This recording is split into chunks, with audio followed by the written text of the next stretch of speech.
The city of Seoul did not simply house Kang Se-jun. It formed a pedestal for him. His world was one of razor-sharp lines, the edge of a designer suit, the clean bisection of a stock chart, the impenetrable boundary he maintained between himself and all of humanity. As the sun carved angles of cold light across his office on the 90th floor of the JM Group Tower, he stood not as a man viewing his domain, but as a sovereign surveying a kingdom of his own making. The city's relentless pulse, its endless streams of light and ambition, were merely data points to him, variables in an equation he had long since mastered. He was a sculpture of human perfection with a heart of permafrost. His eyes, a shade of dark brown so deep they appeared black, held no warmth, only an assessing intelligence that could dismantle a person's worth in a single glance. His voice, a low baritone, was rarely raised. It didn't need to be. Its quiet precision carried the weight of final judgments. He believed in systems, in hierarchies, in the natural order where he sat, unquestioned, at the apex. Emotions were liabilities. Attachment was a flaw. Love was a fictional currency for those who could not afford power. His past was a ghost that walked the hallways of his penthouse, a silent explanation for the fortress he'd built.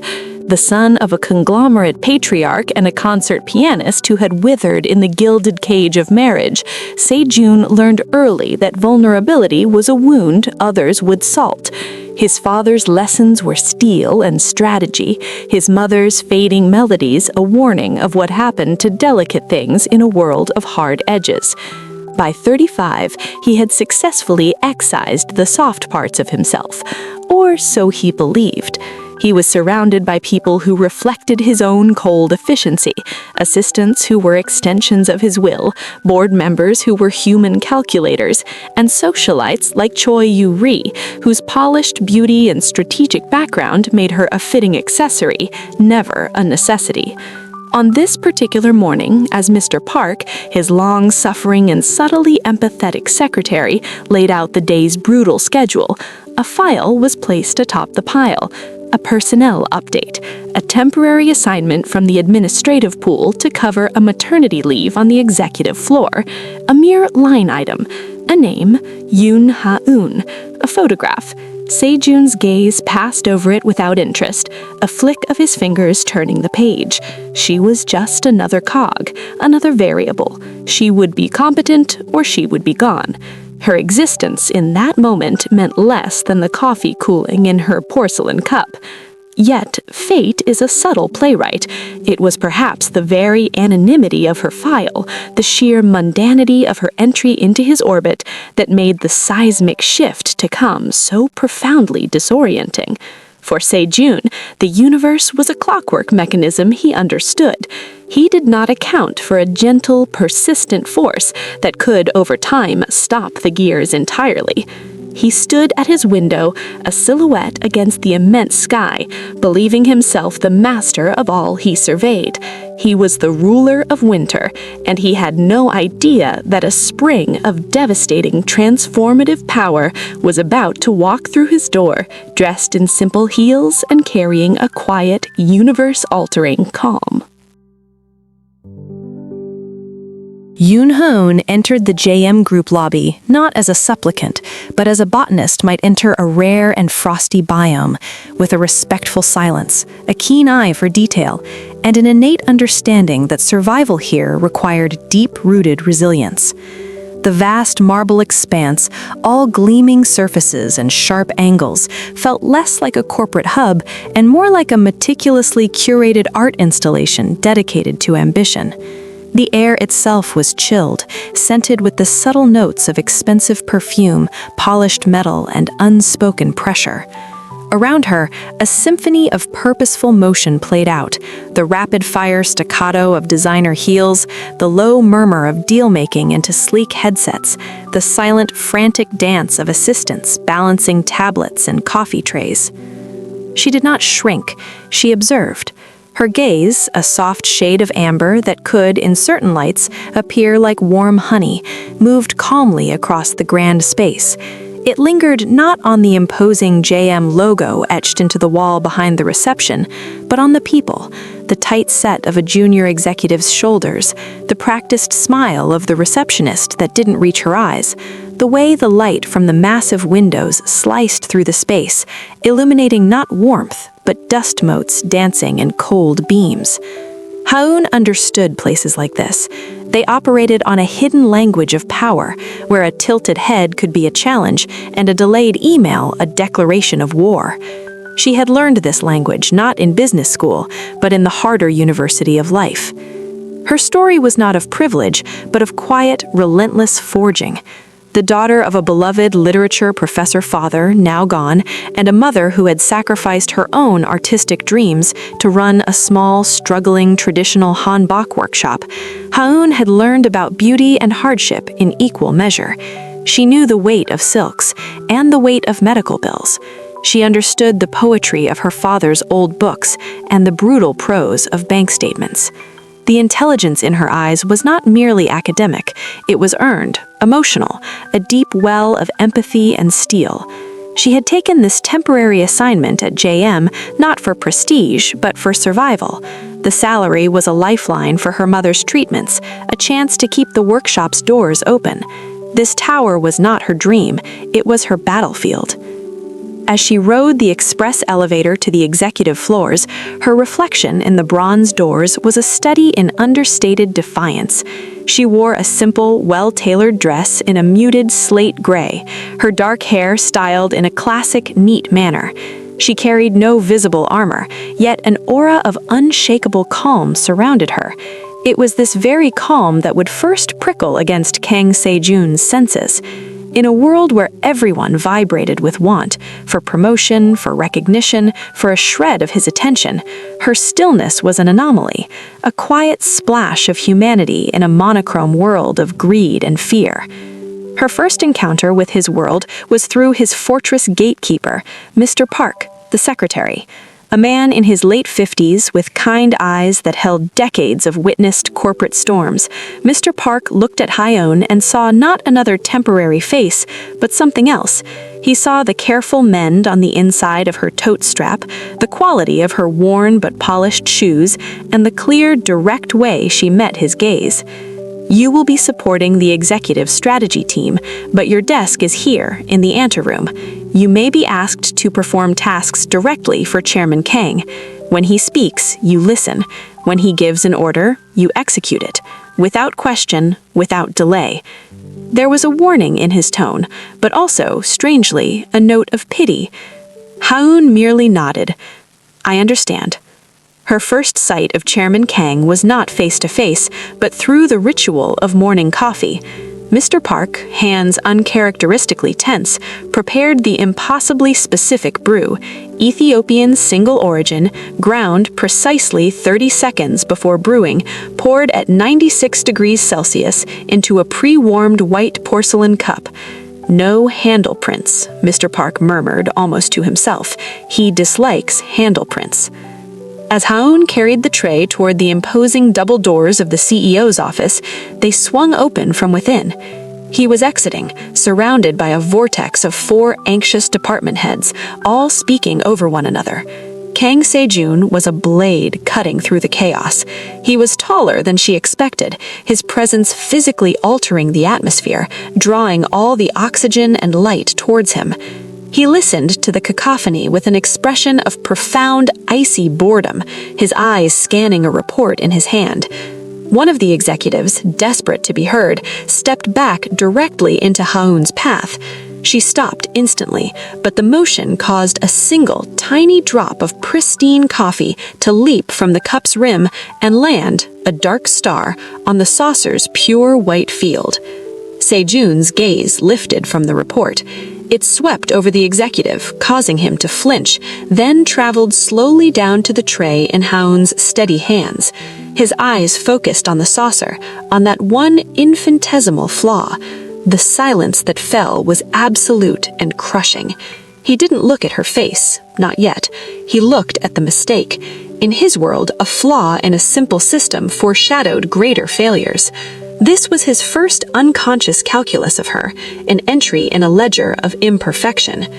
"Who are you?" he asked, his voice not loud, but landing in the quiet like a stone dropped into a frozen pond. "Yoon Ha-eun, the temporary administrative assistant, sir," she replied. Her voice was clear, calm, and carried no tremor. It did not grovel, it stated a fact.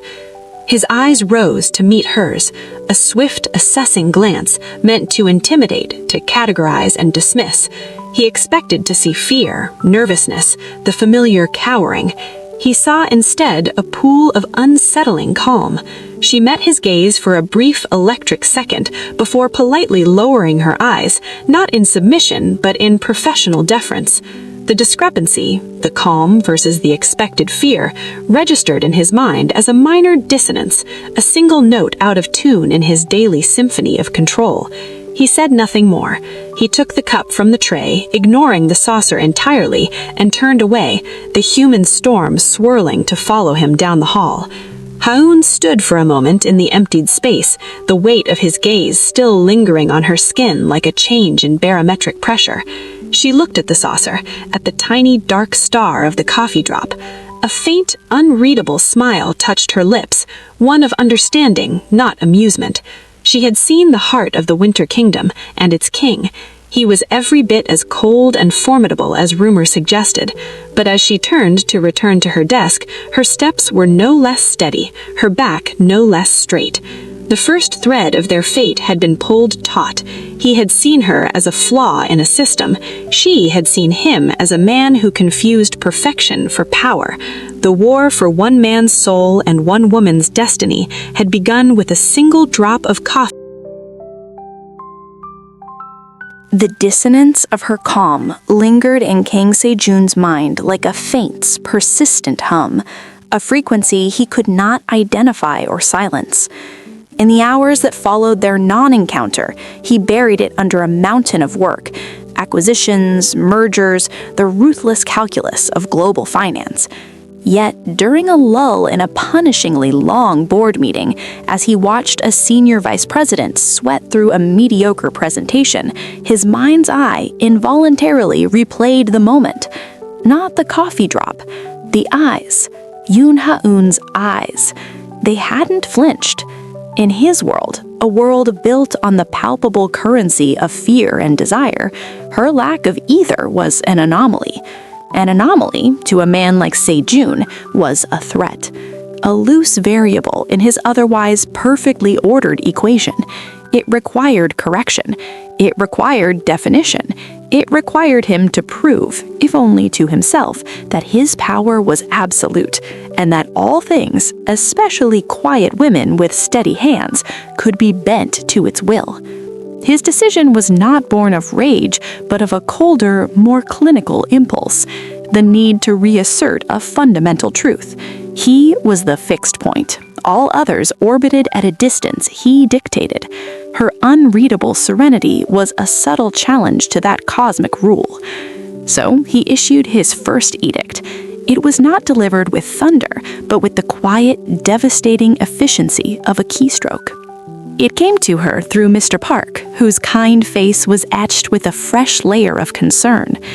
"Miss Yoon," he said, placing a single thin folder on her desk.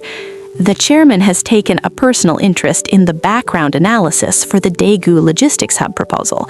He requires a comprehensive competitive landscape review with financial projections for the top 5 regional rivals from the last 3 fiscal years. The data is somewhat scattered. He needs it for his 8 a.m. meeting tomorrow." Ha-eun opened the folder. The somewhat scattered data was a masterful understatement. It was a digital haystack of intentionally obtuse, partially redacted public filings, disconnected news clippings, and internal reports in Korean, English, and Mandarin. A senior analyst with a team of 3 would need a week to compile a coherent draft from this morass. It was an impossible task, designed not to test her ability, but to guarantee her failure. It was a setup for a very public, very deliberate fall. Mr. Park hesitated, his voice dropping. The 8 a.m. meeting is with the full strategic committee, all department heads. It is a consequential forum. The warning was clear. Her humiliation would be witnessed by the entire upper echelon of JM Group. Ha-eun scanned the first few pages, her expression not changing. She saw the trap with perfect clarity. She felt the first flicker of it then, not fear, but a cold, clean spark of anger. This wasn't about work. This was about breaking something inside her. She closed the folder and looked up at Mr. Park. "I understand. Thank you for the details." She did not complain. She did not ask for help. She simply began. While the office emptied, filled with the sounds of departing laughter and evening plans, her desk became an island of focused light in the gathering gloom. She created a system, cross-referencing fragments of data, using public regulatory databases he likely assumed she couldn't access, translating clauses with a painstaking precision. She ordered a simple dinner to her desk. The watchman made his rounds, his footsteps echoing in the hollow, darkened floor, and each time he passed, she was there, a silhouette against the glow of her monitor, her face a mask of intense concentration. Across the city, in his stark, art-filled penthouse, Kang Se-jun stood before a floor-to-ceiling window, a crystal tumbler of amber liquor in hand. He thought of her, of the inevitable moment tomorrow morning when the facade of calm would crack. He imagined the stammering, the apologies, the downcast eyes finally swimming with the shame he intended to instill. The thought should have brought a flicker of satisfaction, a sense of order restored. It left a peculiar hollow feeling, a sour note in the quiet of his expensive solitude. He dismissed it as anticipation. Back in the tower, as midnight bled into the early hours, Ha-eun's workspace was a constellation of organized chaos. Printed pages, color-coded notes, and hand-drawn matrices covered every surface. Her eyes burned with fatigue, but her mind was sharp, fueled by that cold spark of anger which had now crystallized into a diamond-hard resolve. He wanted to see her break. He would see instead what she was made of. She was not her father's daughter for nothing. She could find narrative in chaos. She was not her mother's daughter for nothing. She could mend disparate threads into something strong and beautiful. This report would not just be complete, it would be a work of devastating clarity. At 5:47 a.m., she typed the final period. She had not just compiled data, she had synthesized it, spotting a pattern of indirect market aggression by a supposed ally company that the internal JM reports had missed. She included it as a concise, bullet-pointed risk assessment. She printed the document, bound it neatly, and placed it on Mr. Park's desk with 10 minutes to spare before the cleaners arrived. Her hands were steady. Her soul was weary but unbroken. She had met his first edict not with surrender, but with silent, flawless defiance. She allowed herself one moment, standing by the floor-to-ceiling window as dawn painted the Han River in streaks of rose and gold. The sleeping city looked peaceful from this height. She felt no triumph, but only a profound loneliness. The battle, she knew, was not over. It had just begun. The king had tested the walls of the fortress he saw as a simple cottage. He had thrown his first stone and found the walls did not shudder. They stood, silent and immovable, awaiting the next assault. And in that quiet, luminous dawn, Ha-eun made a silent vow of her own. He would not break her. She would make him see that some things are not meant to be broken. They are meant to transform everything they touch.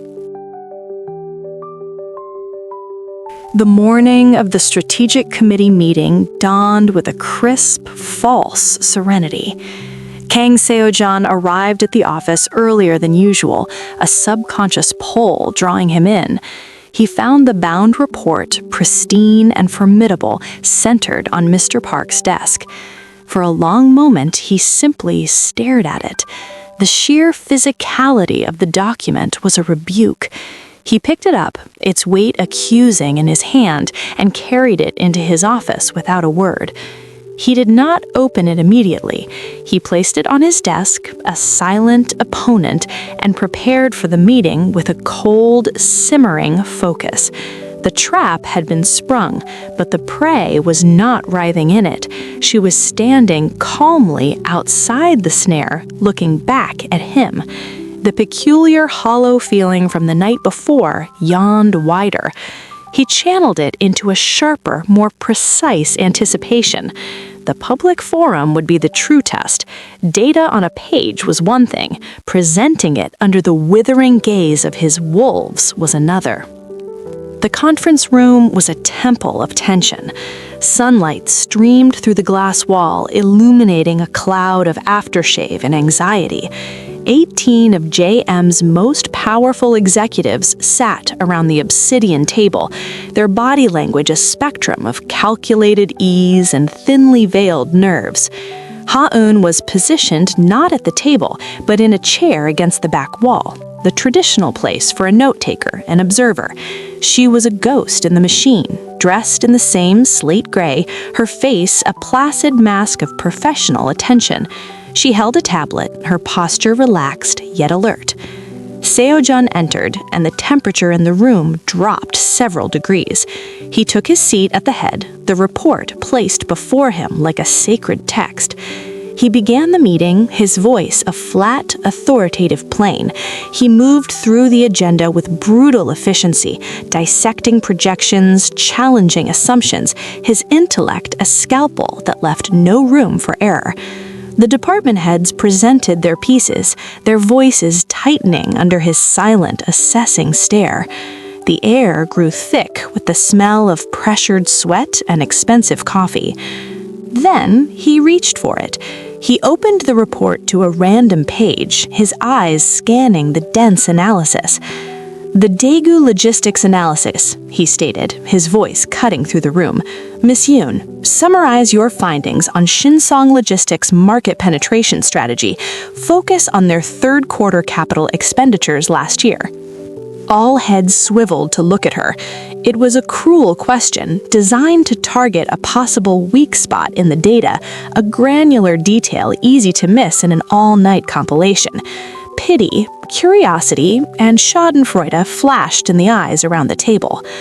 Ha-eun did not look at her notes. She met Seo-jun's gaze directly from across the room. Her voice, when it came, was clear, modulated, and carried the calm certainty of deep understanding. Shinsong's third quarter expenditure showed a 17% increase, Chairman Kang, but it was strategically misleading. The capital was not deployed for fleet expansion as their press release stated. It was funneled through a subsidiary, Daehan Storage, into acquiring a series of small strategic parcels of land adjacent to the proposed National Highway Expansion Corridor, zones B7 through B11. She paused, allowing the geographic specificity to land.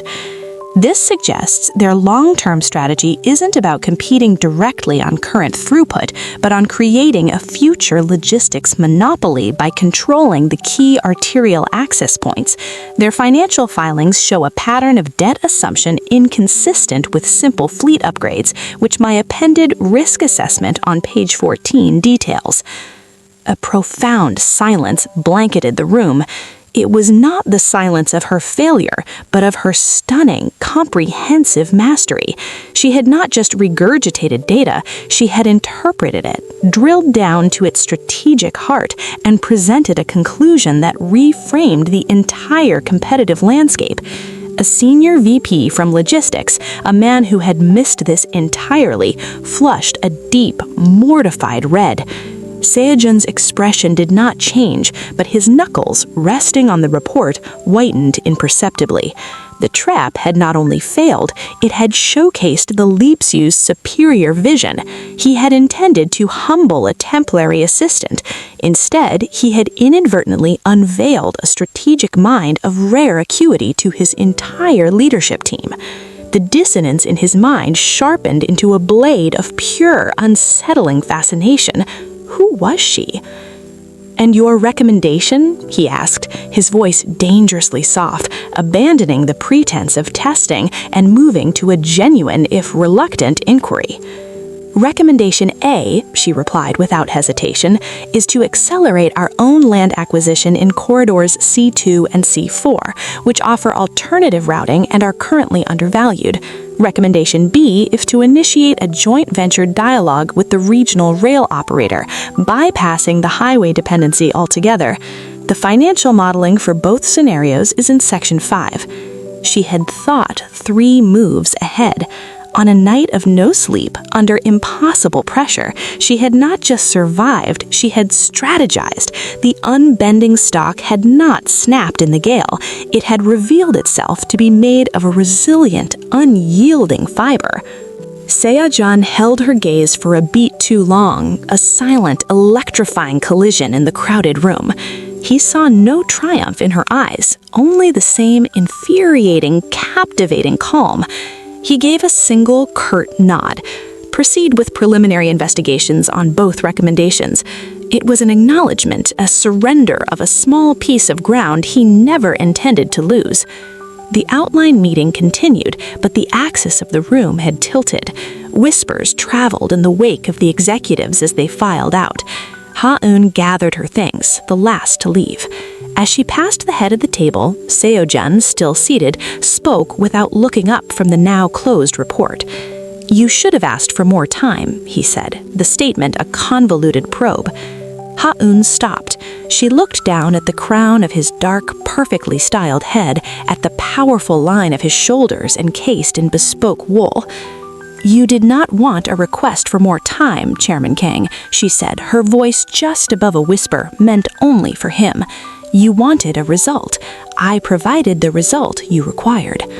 Then she was gone, leaving behind the scent of her subtle, clean fragrance, not perfume, but something like rain on stone, and the echoing truth of her words. Kang Seo-jun sat alone in the sunlit silence of the powerful room.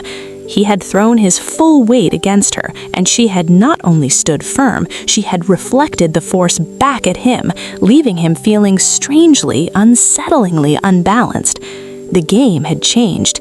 It was no longer about breaking her. It was about understanding what could not be broken. And in that dark, obsessed corner of his soul now stirring to life, a new, hungrier question took root. If he could not break her, could he possess her? The thought was a dark flower blooming in the permafrost of his heart. The strategic committee meeting had been a draw, and Kang Seo-jun did not accept draws. Victory was the only acceptable outcome. The unsettling fascination she provoked now curdled into a sharper, more dangerous resolve. If public professional pressure had not cracked her, he would engineer a more intimate, personal humiliation. He would attack not the strategist, but the woman. He would demonstrate that her calm was a privilege he could revoke, her dignity a costume he could strip away. He would force her to see herself as he initially perceived her, an ornament, momentarily useful, ultimately disposable. His method was a masterstroke of social cruelty. A delegation from a vital, old-money European partner, the Vogler Group, was arriving. The dinner was not a negotiation, but a ritual, a display of JM's power, culture, and seamless elegance. Wives and significant others were invited, turning the event into a theater of status and polished social grace. Seo-jun ordered Mr. Park to add Yoon Ha-eun to the guest list as his logistical liaison. The title was a poison pill. It placed her in a no-man's land, not a guest of honor, not a member of the powerful cadre, but a servant in evening wear. Mr. Park delivered the instruction with a pained expression, but Ha-eun accepted the engraved invitation with the same neutral demeanor. She understood the subtext immediately. This was a different kind of battlefield, one of silk and champagne flutes, where the cuts were delivered with smiles. The night arrived at the penthouse of the Signal Hotel, a realm of breathtaking views and suffocating opulence. Ha-eun appeared in a simple but stunning dress of midnight blue chiffon, her only jewelry a single pearl pendant that had been her mother's. She looked, to any objective eye, effortlessly elegant, But in this room, elegance without pedigree was a mark of ambition, not birthright. Sejun watched her entrance from across the room, a crystal glass of champagne in his hand. He stood with Yuri, who was draped in a couture gown that screamed calculated expense, her arm threaded possessively through him. He saw the European partners' wives glance at Ha-eun, their eyes performing a swift, ruthless appraisal before dismissing her with a flicker of polite disinterest. He saw his own executives' confusion at her presence. Perfect. He began the execution of his plan with surgical precision. Throughout the cocktail hour, he summoned her with small gestures, a slight tilt of his head, a raised finger. Miss Yoon, Herr Vogler prefers a specific mineral water. See to it. Miss Yoon, the temperature seems to have dropped. Inform the staff. Each request was benign, but their public, repeated nature was a deliberate performance. He was showcasing her role. She was there to serve. He forced her to navigate the glittering crowd not as a participant, but as a functionary, weaving through conversations with a tray or a whispered message to a waiter. Yuri, sensing blood in the water, added her own venom with a tinkling laugh. "Oh, Sejun, you work your staff so hard, even at a party." She leaned closer to him, her voice a saccharine whisper meant to carry. "Though I suppose it's good for them to see how the other half lives, a learning experience." Ha-eun absorbed each directive, each slight with a face of serene marble. She fetched the water, she relayed the message about the temperature. She moved through the humiliation with a grace that somehow transformed the servile tasks into acts of unshakable poise. She was a deep ocean absorbing the petty stones they threw, creating not a splash, but a ripple that faded into profound stillness. Her refusal to be humiliated became the most powerful form of defiance.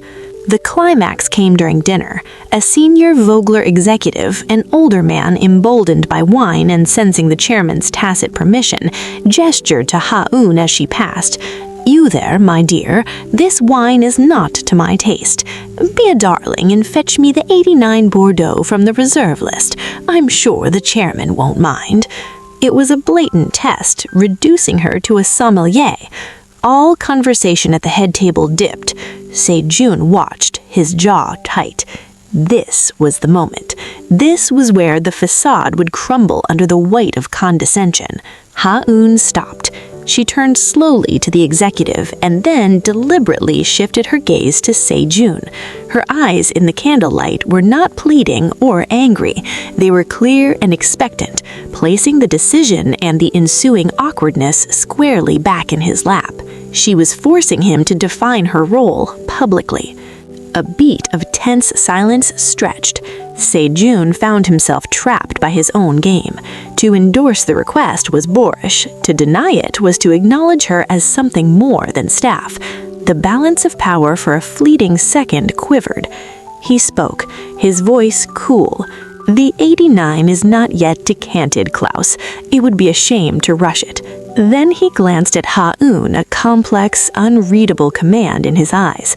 "Miss Yoon, please ensure a suitable alternative is brought for Herr Vogler from the available selections." It was a minor correction, but a correction nonetheless, a retreat from the brink of outright debasement. Ha-eun gave a slight nod. "Of course, Chairman." As she turned to execute the order, she missed the look that passed over Sejun's face, a flash of pure, frustrated fury, not at her, but at himself and at the situation. His calculated humiliation had failed. Worse, it had forced him to protect her, however minimally, from a disrespect he himself had invited. The bitter taste of his own strategy filled his mouth. He had tried to make her feel small, and in her unyielding composure, she had instead made him feel coarse. The predator had snarled, and the prey had not flinched, leaving the predator feeling strangely, savagely exposed. The obsession deepened, now tinged with a dark, self-loathing respect. In the stark, fluorescent-lit aftermath of the gala, a new phase of the war began. Kang Seo-jun's tactics shifted from grand theatrical humiliation to a more insidious, chilling strategy: isolation. He understood now that public pressure only tempered her steel. He would now attempt to freeze her out, to make her existence within JM Group a silent, echoing void. If he could not break her spirit with force, he would let the vacuum of loneliness do the work. He would turn her strength into her prism. The edict was silent but absolute. The morning after the gala, a ripple went through the executive floor. It was not spoken in meetings, but communicated in the language of corporate's arrival. Averted eyes, suddenly busy schedules, closed doors that once remained open. Colleagues who had previously exchanged nice nods with Hyun now found urgent reasons to look at their phones as she passed. The woman from strategy who had once asked for her input on a presentation now sent terse, formal emails. The coffee machine chatter died when she entered the pantry. She became a ghost in the office, her presence creating a pocket of cold silence. Seo-jun observed this from his throne of glass. He saw her walk the halls, her head held high, but alone in a sea of people. He watched her eat lunch at her desk, never in the cafeteria. A part of him, the part still ruled by winter, waited for the inevitable crack. Solitude would breed doubt. Doubt would breed desperation. She would either come to him seeking a lifeline, or she would wither and resign. Either outcome would be a victory for the natural order he was determined to enforce. But Yoon Ha-an did not wither. She transformed her isolation into a forge. The silence they imposed became the space for her own growth. While they whispered in clusters, she used the time to study. She enrolled in an online advanced certification in corporate finance, her screen a window to a world of knowledge that owed no allegiance to Kang Seo-jun. She analyzed JM's publicly traded competitors with the diligence of a hostile takeover artist, building her own private dossier of industry intelligence. Her desk, once just a workstation, became the command center of her own silent rebellion. Her only lifeline to humanity was Park Min-hyuk. Their evening calls were a balm. He, in his warm office surrounded by case files for the underrepresented, was her anchor to a world where justice wasn't a game and compassion wasn't a weakness. "Come work with me, Hyuna," he'd say, his voice laced with concern. "This isn't a company, it's an icebox with a logo. You're stronger than this." "I know what it is, Min-hyuk," her voice soft but firm through the phone, "and that's why I have to stay. I'm not just surviving it, I'm learning its blueprint. Every cold look, every closed door, it's a piece of the map." She also had her mother's small hanbok workshop in Insadong. On weekends, she traded her pencil skirts for comfortable pants, her hands finding solace in the feel of silk and the rhythmic pull of thread.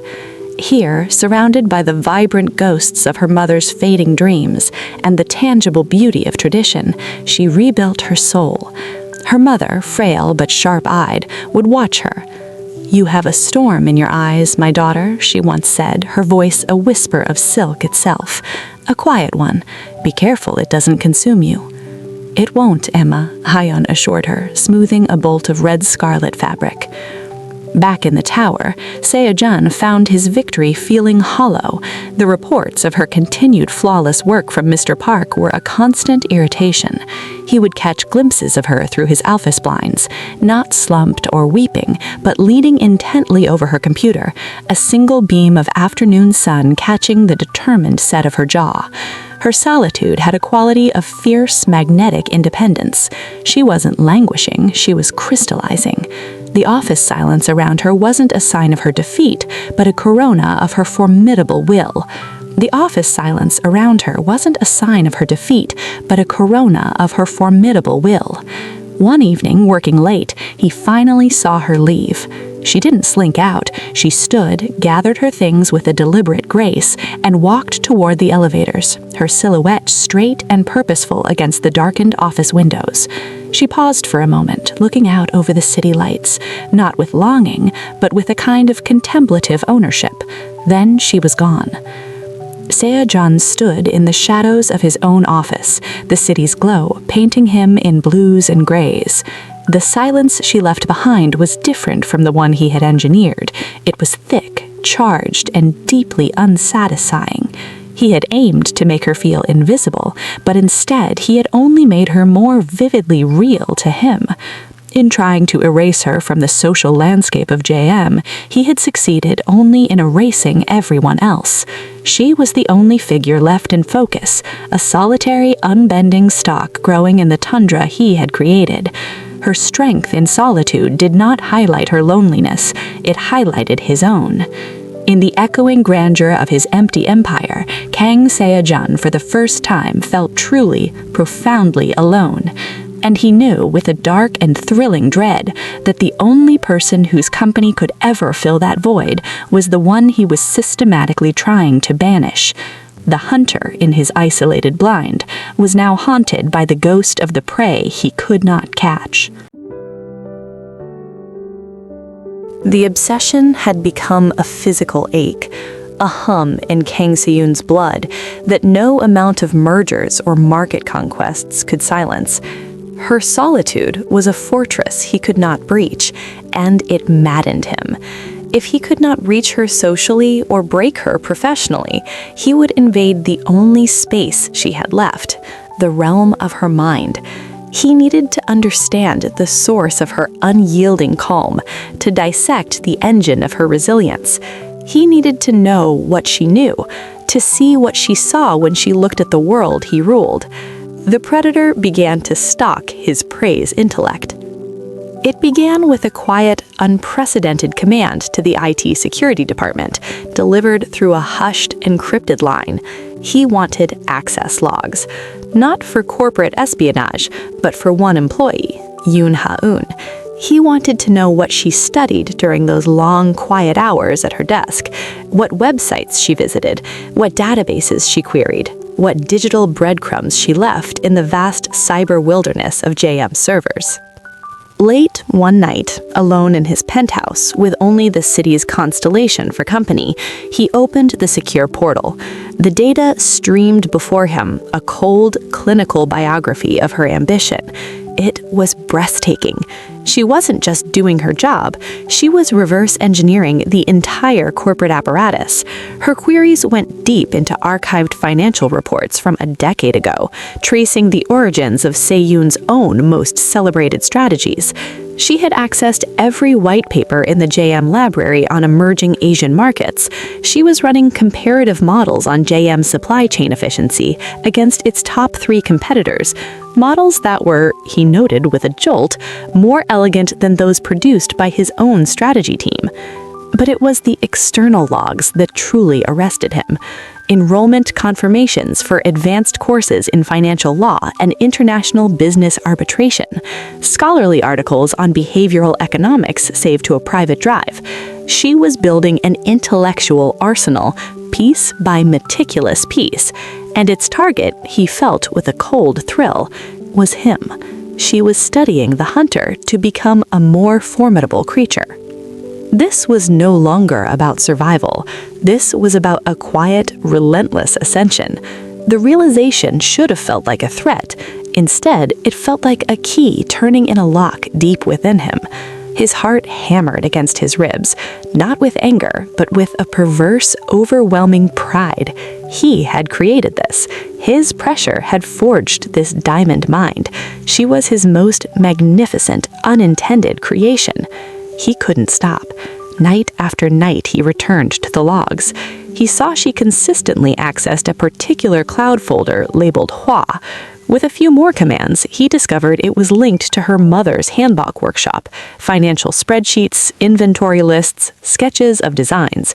He saw the struggle there, the mounting bills, the small, brave transfers from her JM salary, labeled Emma's medicine. The sight of those words on his screen, in the sterile typeface of a data log, struck him with a force more violent than any physical blow. Here was the source of her strength and her vulnerability, the cold, hard facts of her love and duty laid bare in binary code. He leaned back in his chair, the blue light of the monitor etching harsh lines on his face. The full picture of Yoon Ha-eun came into a devastating, beautiful focus. a brilliant strategist haunted by filial duty, a woman of serene grace shouldering a world of burden, a creature of exquisite strength born from necessity. He had tried to break a simple, proud woman. He had instead discovered a titan in disguise. A reckless, consuming need overtook him. He had to see her, not in the office, but in her element. Driven by a compulsion he no longer tried to name, he left his penthouse. His chauffeur-driven car glided through the midnight streets, not toward his usual haunts, but towards Ansadong. He had the address from a background check filed away. He dismissed the car a block away. The Hanbok workshop, Hua, was nestled on a quieter side street, its wooden sign swinging gently in the night breeze. The lights were off, but the large front window revealed a sliver of illumination from the back room. And there she was. Yoon Ha-eun stood at a large work table, her back to the window, bathed in the warm, focused glow of a single pendant lamp. She was not in office wear, but in soft, comfortable clothes, her hair tied in a simple knot. Before her was a breathtaking explosion of crimson silk, partially stitched into the elegant lines of a traditional jacket. Her movements were not the rapid clicks of a keyboard, but the slow, sacred dance of a craftswoman, measuring, pinning, her hands moving with a tender, intimate certainty over the fabric. Se-yoon stood in the shadows across the street, a statue of longing. This was the other half of her soul. This was the wellspring of her patience, her eye for detail, her ability to see a beautiful whole from 1,000 disparate threads. Here, she was not a soldier in his corporate war. She was an artist, a creator, a daughter. The contrast between this image and the formidable strategist in his boardroom shattered the last of his clinical detachment. He watched, breath fogging in the cold air, as she paused, lifting the crimson silk to the light, her head tilted in assessment. A small, private smile touched her lips, a smile he had never seen, a smile of pure, unguarded fulfillment. It was the most beautiful thing he had ever witnessed, and it carved a hollow of desperate want inside him. He, who owned skyscrapers, wanted nothing more in that moment than to be the silk under her hands, to be crafted by her attention, to be worthy of that smile. The midnight study was over. He was no longer stalking her intellect. He was bearing witness to her soul, and he was utterly, irrevocably lost. The obsession was complete. It had transcended frustration and fascination and hardened into a single, undeniable truth. She was not his to break. She was his only path to being whole. And as he turned and melted back into the night, the cold king carried a new, burning edict within him, one that terrified him more than any boardroom coup. He had to have her, all of her, no matter the cost. The witnessing of her soul in the midnight workshop did not soften Kang Se-yoon. It militarized his obsession. He could no longer view her as a project or a problem. She was the prize, and every interaction became a strategic maneuver in a new, more dangerous game, the game of proving himself worthy of her notice. The Cold War of breaking was over. The hot war of possession had begun. His first offensive would be on the battlefield where she had first stunned him, the battlefield of her professional competence. He would place her in a crucible of fire and watch her shine, not to humble her, but to showcase her, to himself, to his empire, and most importantly, to her. The opportunity arrived with the Brucken Group, a storied German engineering conglomerate known for its rigid formality, technical arrogance, and legendary difficulty. A joint venture was on the table, a deal that could propel JM's infrastructure division into a new global stratosphere. The negotiations had stalled for months, mired in cultural friction and technical minutiae. Se-yoon needed a decision that sent shockwaves through the executive suite. He would bring Yoon Ha-eun to the final, make-or-break negotiation in Frankfurt, not as an assistant, as a junior analyst on the core team. The looks of open disbelief from his VPs were a symphony to his ears. Yuri, who had assumed she would accompany him as his social and linguistic liaison, was icily furious. "She's an administrator, Se-yoon. The Germans will eat her alive. This is an insult to them and to the company." He met her anger with a wall of glacial calm. Her analysis on the Daegu project was the most incisive I've seen. She has a mind for systems. Brucken respects systems above all else. It was a flimsy rationale, and they both knew it. This was not about business. This was about a king displaying his most unexpected treasure. For Ha-eun, the summons was another layer of the labyrinth. She understood the peril. This was not a reward. It was the highest stakes test yet. Failure here would be catastrophic, not just for her, but for the company. The pressure was a physical weight. Yet within it, she felt a spark of fierce challenge. She immersed herself in the Brucken files, learning not just the technical specifications of the proposed venture, but the history of the family-run firm, the nuances of German business etiquette, and crucially, the precise, formal dialect of German used in high-level engineering contracts. The flight to Frankfurt was spent in a first-class cabin thick with silent tension. Se-yoon watched her from his seat, pretending to read reports. She never looked up from her notes, her brow slightly furrowed in concentration, her lips moving silently as she rehearsed phrases. He found the sight of her dedication utterly captivating. The negotiation room at Brucken's headquarters was a stark, modern chamber that felt like a surgical theater. The German team, led by the stern, silver-haired Herr Vogel, was impeccably prepared, their presentations dense with data, their manner coolly dismissive of the Korean upstarts. The JM team, led by Se-yoon, held their own, but a critical impasse arose over liability clauses in the event of geological survey discrepancies. The German legal counsel, a man with a voice like grinding stones, quoted an obscure subparagraph of German industrial code, asserting it rendered JM's proposed protections void. A frustrated silence fell on the JM side. Their lead counsel fumbled with his translation earpiece. Se-yoon felt the deal, worth billions, beginning to slip through his fingers like sand. He was about to call for a recess, a tactical retreat, when a soft, clear voice spoke from the far end of the table. "If I may, Herr Dr. Vogel." All eyes turned to Ha-eun. She had removed her earpiece. She spoke in fluent, academically perfect German, but it was her choice of words that hushed the room. She didn't address the lawyer, she addressed the patriarch. "You referenced the 1997 Industrial Code Amendment, Section 23, subparagraph 5.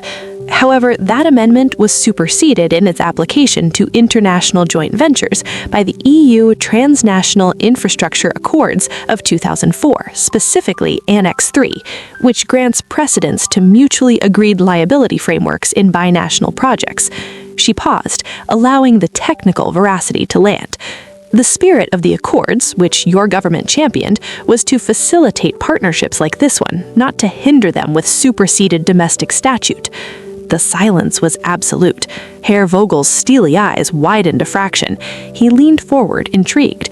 "Are you familiar with the annexes of the 2004 Accords?"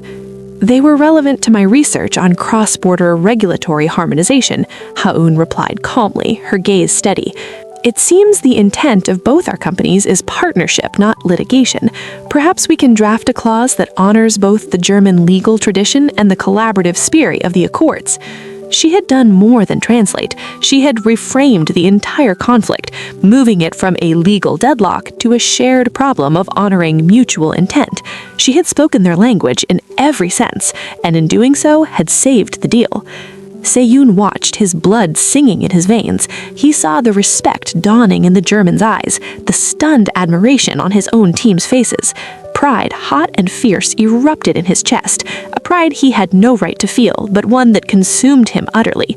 The German gambit had not been his, it had been hers, and she had played it not for him, not for glory, but for the sheer, beautiful execution of her craft.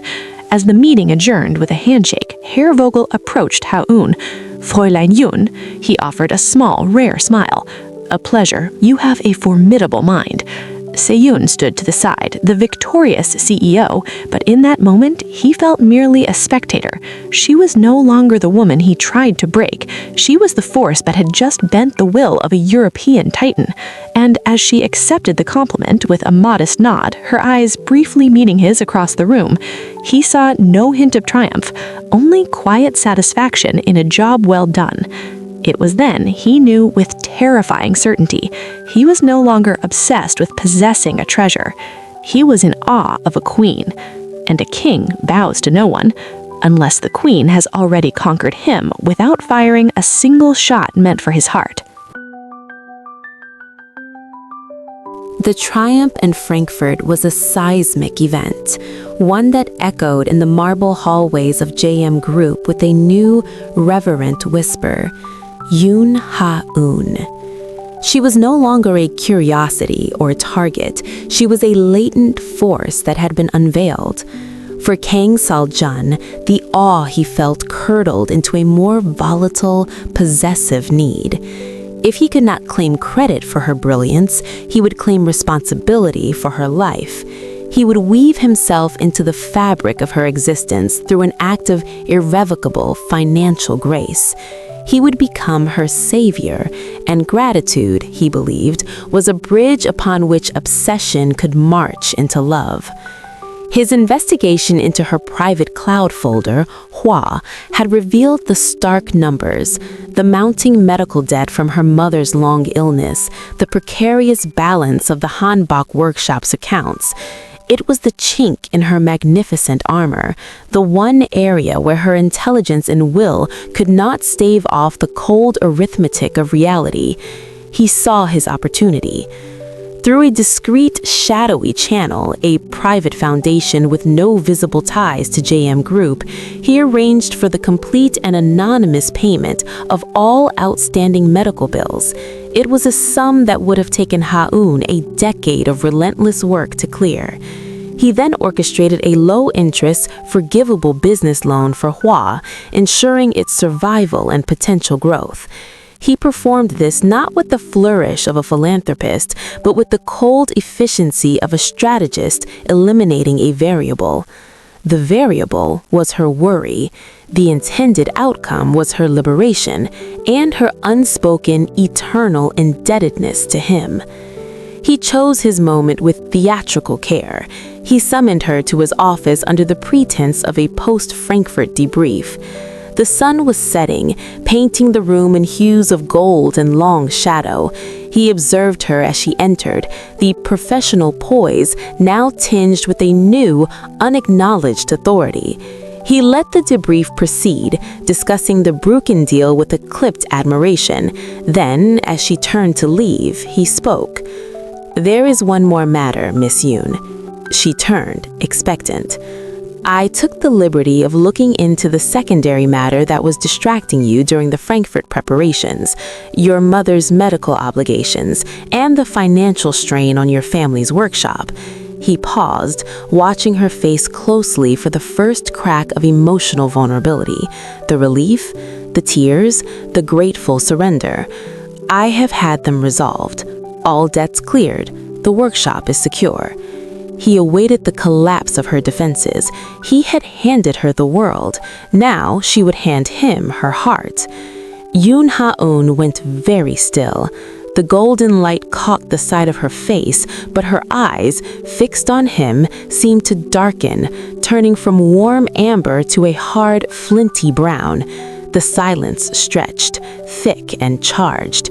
He saw the calculations flying behind her eyes, not of gratitude, but of strategy, of implication. Strategy. He saw her understanding the invasion of privacy, the assumption of control, the arrogant rewriting of her narrative. When she spoke, her voice was low, measured, and colder than he had ever heard it. "You did what?"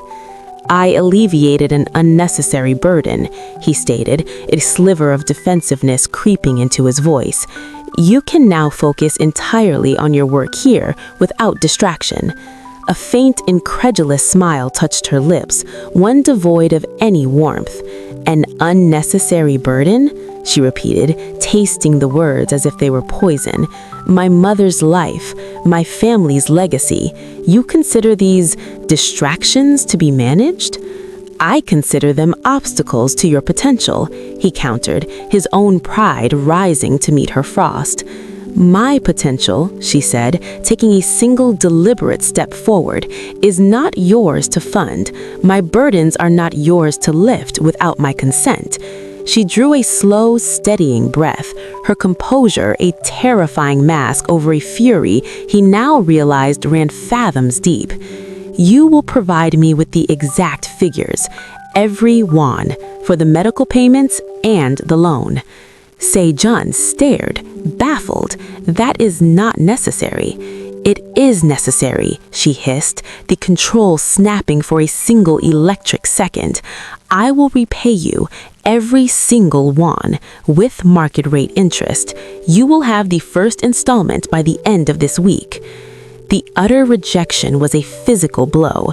He had offered her a kingdom's ransom, and she had thrown it back in his face, treating his grand romantic gesture as a predatory loan. His obsession twisted into a sharp, humiliated rage. You are being prideful to the point of foolishness. No, she said, her voice returning to that chilling calm. You are confusing pride with integrity. You try to buy a piece of my soul, Chairman King. My soul is not for sale. It never was. She turned and left his office, the door closing with a soft, definitive click that echoed in the vast, silent room like a gunshot. Se-jun stood rooted, the victory of Frankfurt ash in his mouth. He had miscalculated catastrophically. He had aimed for her heart through her vulnerabilities, and instead struck the bedrock of her pride. She would not be indebted. She would be his creditor. The power dynamic had not just failed to shift in his favor, it had inverted. He was no longer the benefactor. He was a man who had committed a profound, unforgivable violation, and was now on the hook, not for money, but for her searing, unforgiving judgment. The debt was cleared, but a new, more profound debt had been created, his debt to her, for the sin of underestimating the price of her dignity. And the interest on that debt, he knew with a sinking, desperate certainty, would be his own utter and complete emotional surrender. The confrontation over the debt carved a canyon between them, one filled with a silence more profound than any that had come before. Kang Seo-joon retreated into a brooding, dangerous quiet. The first transfer from Hyun arrived as promised, a line item in his private ledger that felt less like a repayment and more like a bleeding wound. She had drawn a boundary in steel, and he had been left standing on the wrong side of it, clutching his rejected gold. His obsession, denied its intended channel of grateful dependence, mutated into a form of agonized, hyper-vigilant worship from a distance. He watched her, a specter in his own empire, as she became more untouchable than ever. The annual JM Group Winter Gala was the pinnacle of the corporate social calendar, a night where power wore silk and strategy was whispered over champagne flutes.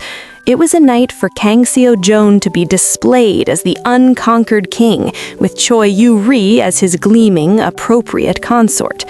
He expected it to be a familiar ritual, a reaffirmation of the world order Hyun had so violently disrupted. He was not prepared for her entrance. Yoon Hyun arrived not as staff, but as a guest of honor. Her promotion to junior strategic planner, earned solely on the merits of the Brucken deal, guaranteed her invitation. But the woman who stepped into the glittering ballroom was not a junior anything. She was a revelation. Her dress was midnight blue, a shade deeper than the night sky outside the floor-to-ceiling windows. It was deceptively simple in line, yet it moved like liquid shadow, catching the light with subtle, embedded threads of silver that shimmered like distant stars only when she moved. It was not a dress designed for a man's gaze, but for a queen's coronation. Her hair, usually styled with professional neatness, was swept into an elegant, soft knot, revealing the graceful line of her neck. The single pearl pendant from her mother rested at her throat, a quiet declaration of heritage amidst the blinding diamonds of the other guests. She needed no other jewelry. She needed none. A hush, subtle but palpable, rippled through a section of the room as she paused at the entrance. She was calm, surveying the scene with the same analytical poise she brought to a boardroom, but now it was fused with a breathtaking, effortless elegance. She was no longer the splash of color in a monochrome world. She had become the entire, captivating spectrum. From across the room, Seo-jong felt the air leave his lungs. The glass of whiskey in his hand became an anchor tethering him to the spot as a violent, possessive ache seized his chest. Yuri, sensing his abrupt, total fixation, tightened her grip on his arm, her smile turning brittle. "She cleans up surprisingly well, doesn't she?" she murmured, her voice a needle dipped in venom. "For someone from the admin pool." Seo-jong didn't hear her. He was watching as Hyun was immediately approached not by junior staff, but by senior VPs, by the Brucken delegation lead who had flown in for the event, by the aging but influential chairman of a major bank. They sought her opinion. They laughed at her quiet, insightful remarks. She was a gravitational force, pulling the true power in the room toward her. She was no longer rising against the odds. She was being welcomed to the summit on her own terms. The most devastating blow came in the form of Park Min-hyuk. He arrived not in a tuxedo, but in a perfectly tailored, modern hanbok-inspired suit, a nod to tradition with a confident, contemporary edge. He went directly to Hyun, his face lighting with a warmth that was genuine and unguarded. He kissed her cheek, a gesture of easy, deep familiarity. She smiled at him, a real, full smile that transformed her face, that reached her eyes and made them sparkle. It was the smile from the workshop, the one Seo-jong had coveted from the shadows. Seo-jong watched, a statue of icy torment, as Min-hyuk led her to the dance floor. He watched her hand rest on his friend's shoulder, saw the way Min-hyuk's hand settled at the small of her back with a protective, intimate certainty. They moved together with a natural harmony that spoke of years of shared history, of comfort, of a love that was not obsessive fire, but steady, warm sunlight. They were a portrait of everything Seo-jong could never offer her: ease, respect, a love free from the scars of power games. The sight was a physical agony. His carefully constructed world, the gilded cage of his supremacy, shattered into worthless fragments. The woman he had tried to humble, then to own, was now a radiant, independent star in a galaxy he could not control. And she was walking away, glowing in the light he could not provide, leaving him standing alone in the cold, empty palace of his own making, a king dethroned by the only queen who had ever mattered. The war was over. He had lost, and the taste of that defeat was more bitter than any poison, more final than any corporate bankruptcy. The sight of her in Min-hyuk's arms was a poison that worked its way through King Seo-jun's veins with a slow, incendiary burn. Rational thought, that long-held tenet of his mind, was evicted. A primal, territorial fury took its place. The king, witnessing a foreign banner raised in his hall, could no longer observe from the throne. He had to reclaim, to mark, to disrupt. The gala's carefully orchestrated symphony of power became a cacophony in his ears, narrowing to a single, laser-focused objective: separate them. He moved through the crowd like a shark through shallow water, his presence causing a subconscious parting, a chilling of the air. He didn't look at Yuri, whose protest died on her lips as he detached from her grip. His eyes were fixed on the dancing pair, on the way Hyun's head was tilted slightly toward Min-hyuk, listening to something that made her smile soften. He reached them just as the song was ending. The final notes hung in the air. Min-yuk, sensing the shift in atmosphere, looked up, his warm eyes meeting Seo-jun's glacial ones. A flicker of protective defiance crossed his face. Hae-yoon followed his gaze, and her smile vanished, replaced by that familiar, impenetrable calm, though a spark of wariness now lived within it.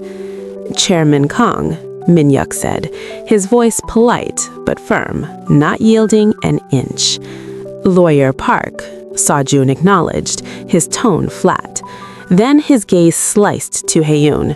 "I need to speak with my employee. A matter requires her immediate attention." The claim, "my employee," was deliberate, a flimsy flag planted on contested ground. Min-yuk's jaw tightened. "We are at a social function, Chairman. Surely it can wait." The unspoken challenge crackled between the two men, the old world of cold authority versus the new world of principled respect. Hae-yoon watched the silent duel, feeling like the prize in a contest she never consented to join. She placed a gentle, calming hand on Min-yuk's arm. The intimacy of her touch, the casual use of his name, was a fresh wound for Seo-jun. He offered her his arm, a gesture that was both a command and a mockery of chivalry. After a heartbeat's hesitation, she rested her fingers lightly on his sleeve, the contact sending a jolt of electricity up his arm. He didn't lead her to a quiet corner of the ballroom. He led her away entirely, through a discreet service door, down a hushed corridor lined with artwork, and into the private elevator that ascended to his office penthouse. The doors closed, encasing them in a mirrored, silent cube. "This isn't the way to discuss company matters," Hae-yoon stated, her voice cool in the enclosed space. "We are not discussing company matters," he replied, his eyes fixed on her reflection in the polished doors.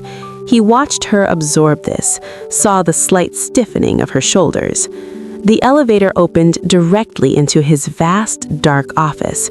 The city sprawled below them, a universe of cold light. He released her arm and walked to the window, putting distance between them before he did something irrevocable, like pull her into his arms and beg. Why him? The question was torn from him, raw and stripped of all pretense. He turned to face her, his composure in tatters. He ran a hand through his perfectly styled hair, disheveling it. I am, he struggled, the words foreign and clumsy on his tongue. I am lost when it comes to you.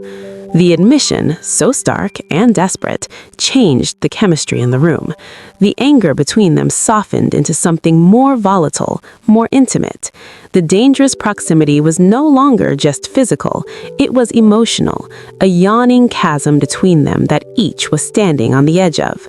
Hae-yoon looked at him, this powerful, broken man, confessing his ruin. She saw the torment in his eyes, the genuine, agonizing confusion, the part of her that remembered every humiliation, every calculated cruelty, wanted to turn and leave. But another part, a deeper, more perilous part, saw the human being beneath the tyrant, a man who'd never known a love he couldn't command, now facing the one thing his power couldn't conquer. You are not lost, Chairman Kang, she said, her voice quieter now, laced with a weary empathy. You just finally found something you can't control, and you don't know what to do with that feeling except try to destroy it or cage it. Her perception was a scalpel, laying him bare. He took another step closer. The space between them hummed with unsaid things, with magnetic pull and bitter history.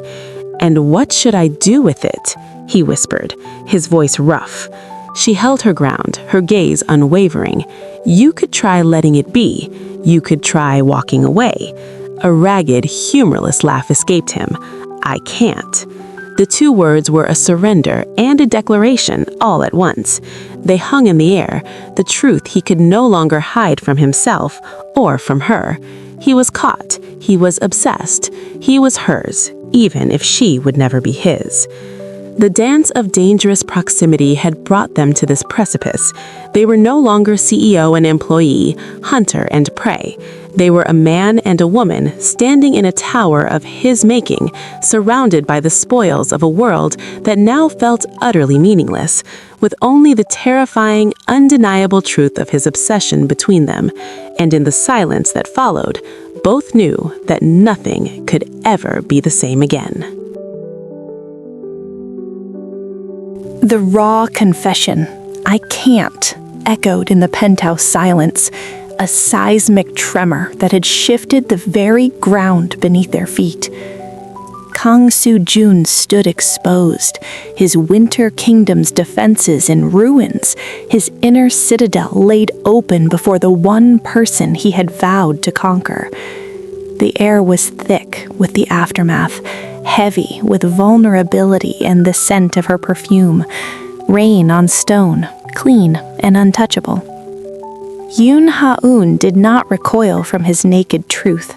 She absorbed it, her flinty days softening into something more complex, not pity, but a profound, weary comprehension. She saw the tyrant and the child, the master and the prisoner, all in one beautifully broken man.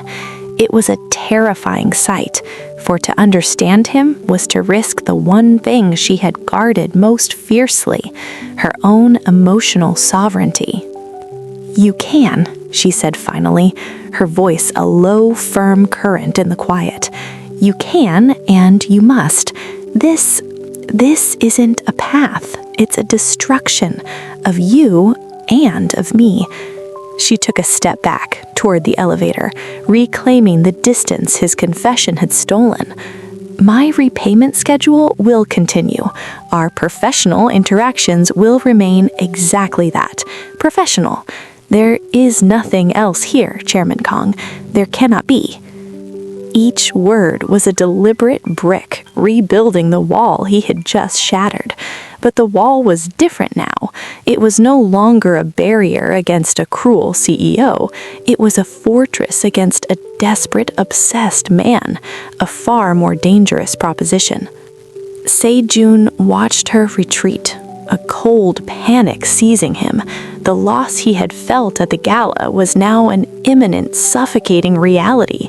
The thought of her walking out that door, back to Min Yuk's sunlight, back to a world where he was only a dark, rejected chapter, was unbearable. The obsessive hunger overrode the last vestiges of his pride. Stay. The word left him not as the command of a CEO, but as the shattered plea of a man drowning. It was stripped of all power, all pretense. It was raw, vulnerable, and humiliating. It hung in the air between them, the most powerful syllable he had ever uttered, and the one that made him the weakest. Yoon Ha-eun froze, her hand hovering near the elevator call button. The plea was a hook in her heart, a pull against every rational instinct. She had seen his cruelty, his arrogance, his calculated games, but she had never seen this utter surrender. It was more disarming than any display of power. He didn't move from his place by the window, a silhouette of torment against the city's glow. "Please." The addition was a whisper, a final breaking. He was on his knees emotionally, if not physically. She turned slowly to face him. The professional mask was gone. In its place was a tumult of conflict, anger, sympathy, fear, and a treacherous, unwanted pull. "Why?" she asked, the single word demanding an honesty he had never given anyone. He searched for a reason, a justification. He could offer her the world, but she'd already rejected it. He could cite her talent, but that was just a facet. The truth was simpler and more terrifying. Because when you're not here, the silence has a sound, and it's the sound of everything I never knew was missing until you walked into it. He looked down, unable to bear the intensity of her gaze. "I don't know how to do this. I don't know how to want someone. I only know how to own things, and I am trying. I am trying to tell you that I don't want to own you. I need you to exist in my vicinity. I need to know you're in the world." It was not a loved confession. It was something darker, more elemental. It was the acknowledgement of a dependency, an addiction to her very existence. The shattered command had revealed not a lover's heart, but an obsessed soul's core. Yoon Ha-eun felt the walls of her fortress tremble. This was not the grandiose possession she had fought against. This was a barren man showing her the desert inside him, a desert only her presence seemed to green. It was a devastating form of power, and it was hers. The responsibility of it was crushing. She didn't go to him. She didn't offer comfort. She simply stood there holding the weight of his shattered plea. "The silence has a sound for me too," she admitted quietly, to the room, to the night, perhaps to herself. "And for a long time, it was the sound of your disapproval. I won't live inside that sound anymore." She was not accepting his plea. She was not staying, but she was, in that moment, not running. She was stating her terms to the void he had become. It was a fragile, terrifying stalemate. The command was shattered. The game was over. All that remained were two people, standing in the wreckage of the roles they had played, with no script for what came next. The path forward was uncharted, and darker, and more real than anything that had come before. Yoon Ha-eun did not stay that night in the penthouse. The fragile stalemate broke when the elevator doors closed behind her, leaving Kang Sa-jun alone in the cathedral of his own need. But her departure was not an ending. It was the beginning of a new, more excruciating phase. He had confessed his barrenness. She had acknowledged it. And now, stripped of the games, the strategy, the pretense of control, the obsession was free to grow in its purest, most terrifying form. It became a meticulous, all-consuming study. He began to dissect his own fixation with the same clinical precision he once applied to market trends. This was the anatomy of his obsession. It lived in the smallest details.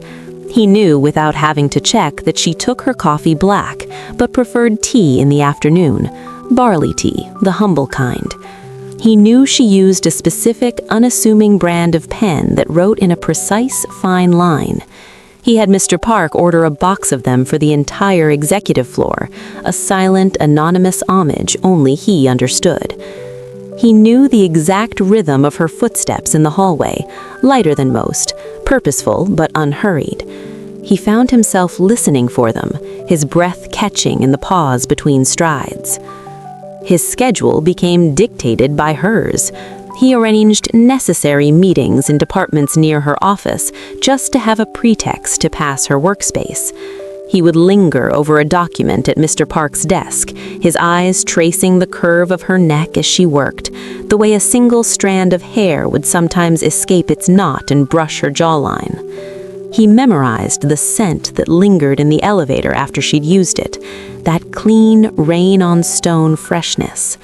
He once, in a moment of profound weakness, stood in that elevator car for 3 full cycles, just breathing it in. The obsession had a soundscape. It was the soft, determined tap of her keyboard that drifted through his slightly open office door. It was the muted, melodic tone of her voice when she answered her phone, "Yoon Ha-eun speaking." He had his assistant route certain non-essential external calls to her line just to hear her pick up. It was the rare, genuine laugh that sometimes floated from a conference room, a sound that pierced him with equal parts longing and a jealous agony, wondering what or who had provoked it. It had a geography. He knew which lunch cafe she frequented on Tuesdays, the one with the large windows. He found reasons to have lunch meetings at the restaurant across the street, sitting at a window table where he could watch her, unseen, as she read a book or reviewed documents, utterly absorbed in her own world. He knew the route she walked to the subway station, On evenings when the emptiness of his penthouse felt particularly like a tomb, his chauffeur-driven car would crawl along that route, a shadow among shadows, just so he could watch her purposeful walk for a few more blocks. The obsession was a physical entity. It was a tightness in his chest when she entered a room, a dryness in his throat when she spoke directly to him in meetings, her voice professional and cool. A visceral, possessive lurch in his gut when he saw Park Min-hyuk's name on her line, flashing on her desk phone as she stepped away. He started a private, encrypted digital journal, not of business, but of her. Notings, observations. October 23rd. Wore a gray sweater. Looks tired. The Shinsong report was flawless. Did not look at me during the presentation. November 5th. Lunch at the Window Cafe. Reading a book of poetry. Kim Hae-soon? She smiled at a line. I must find that line. November 12th. Spoke to Lawyer Park for 17 minutes on the phone. Her voice was softer. I had a second glass of whiskey after. He was mapping a country he was exiled from. He was diagnosing a disease for which there was no cure, only the worsening of symptoms. The great Kang Seo-joon, who once commanded billions, was now a prisoner of minutia, a scholar of a single devastating subject. The empire felt like a hollow shell, a busy, noisy backdrop to the silent, monumental drama of his need for her. He understood with a grim and absolute clarity that this was not love. Love was something given, something shared. This was a unilateral consumption, a haunting. He was a ghost in his own life, haunting the spaces she occupied. The anatomy of his obsession revealed a heart that did not beat for itself, but only echoed the rhythm of her presence. And in the cold, blue light of his sleepless nights, he faced the horrifying truth. He had not tried to break her. He had succeeded in breaking himself. And the only jagged piece of him that still felt anything at all was the piece perpetually turned in her direction, a compass needle forever pointing north true to a destination he was forever barred from reaching. The realization that he was the broken one did not bring Kang Se-joon peace. It brought a frantic, desperate need to bridge the uncrossable chasm. If he could not command her affection, perhaps he could earn a fragment of her regard.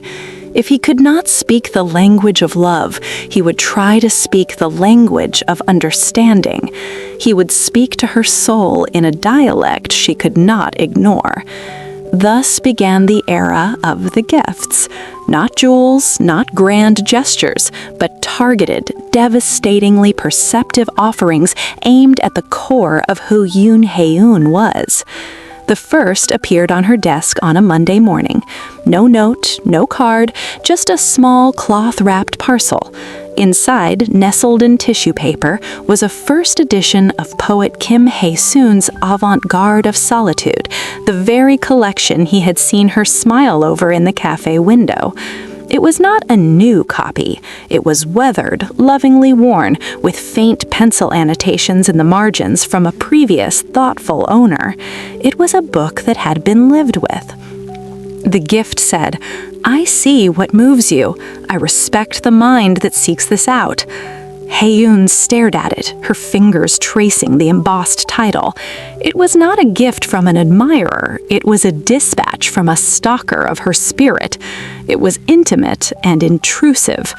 She did not thank him. She placed it carefully in her desk drawer, out of sight, but its presence hummed like a held breath in her space.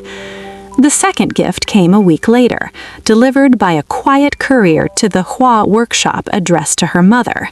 It was a collection of rare, naturally dyed silk threads in colors lost to modern production, ancient safflower pinks, indigo depths that held the night sky, muted oak gall blacks. Accompanying it was a handwritten note from a revered, retired master dyer from Jeju, expressing his admiration for the workshop's dedication to tradition and offering his consultation, paid in full for a year. The gift said, "I know what you love. I honor what you cherish." When her mother called, voice trembling with touched awe, Haeun felt a surge of helpless fury intertwined with a treacherous deep appreciation. He wasn't attacking her, he was besieging her heart through its deepest attachments. She couldn't return this gift, it was not hers to return. It was a blow against her defenses, struck with the velvet glove of genuine reverence. The third was the most audacious. It arrived on the anniversary of her father's passing, a date she had never mentioned to anyone at JM. A simple, elegant wooden box. Inside, on a bed of velvet, was her father's favorite fountain pen, the one she thought had been lost in the move after his death. A small typed card accompanied it, with only a line, "Recovered from a second-hand shop in Yihua-dong. It seemed it wanted to come home." The gift said, "I know your pain. I have touched your past." That was the gift that nearly broke her. She held the pen, the cool weight of it in her palm, a direct connection to her father's gentle spirit, to a love that was pure and uncomplicated. Tears, hot and sudden, pricked her eyes. This was no longer an obsession, it was a profound, unsettling act of seeing.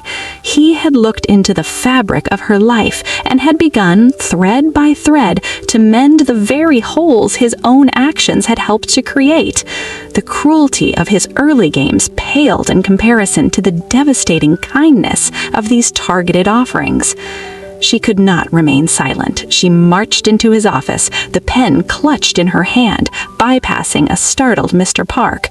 Se-jun was at his desk, and he looked up, his face a careful mask, but his eyes held a wary, hopeful tension. She placed the pen on the glass surface between them. "This stops now." "Do you not like the gifts?" he asked, his voice low. "That is not the point." Her composure was vain, her voice vibrating. "You are trespassing. These are not gifts, they are invasions. You are using your power and your research to manipulate me through the things I love most." "Is it manipulation?" he asked, rising slowly, "to try to show you that I see you, that I am trying to understand the person I spent so long trying not to see?" He came around the desk, stopping a few feet away. The air crackled. "I am not giving you things I think you should want. I am giving you pieces of yourself that the world and I have taken for granted. The pen was yours. The poetry is yours. The silk is your mother's legacy. I am just returning them." His words disarmed her. The accusation of manipulation wavered. He was right. These weren't generic trophies. They were acts of restoration, and that made them far more dangerous than any diamond could ever be. "I don't want you in these parts of my life," she whispered, the fight draining, replaced by a confused exhaustion. "I know," he said, his own voice softening to a raw scrape, "but I am already there, Haeona. I am in the silence you think is yours alone. I am in the space between your heartbeats when you are working on something difficult. I have made a home in my own obsession, and its address is everywhere you are. The gifts, they are just the rent I am trying to pay." He had turned his madness into a perverse poetry. She had no answer. She looked at the pen, then at him, this man who had become a scholar of her soul. The fortress of her anger had walls, but he was no longer trying to storm them. He was patiently, expertly dissolving their foundation with a rain of unbearable, personalized tenderness. She picked up the pen, her father's pen, her heart a riot of conflict. "No more," she said, but it was a plea, not a command. He gave a single slow nod, a promise he likely couldn't keep. She left, the pen burning in her hand. The gifts had not won her, but they had irrevocably changed the siege. He was no longer outside the walls hurling stones. He was inside the gates, quietly rebuilding the very city he had once tried to raze, and she no longer knew how to evict him. Fate, it seemed, had a flair for a dramatic staging. A critical negotiation with the Japanese electronics giant required Kang Se-jun's personal touch at their headquarters in Fukuoka. The JM delegation was small, elite. Se-jun, his head of mergers and acquisitions, a lead counsel, and, at his specific, unyielding insistence, Yoon Ha-eun, for her analytical clarity on cross-cultural risk. The flight was tense, the meetings long and grueling. Success was secured, a handshake deal worth a staggering sum. But as they prepared to depart, a typhoon, swift and monstrous, swept in from the Pacific, grounding all flights and ferries, sealing the island of Kyushu off from the world.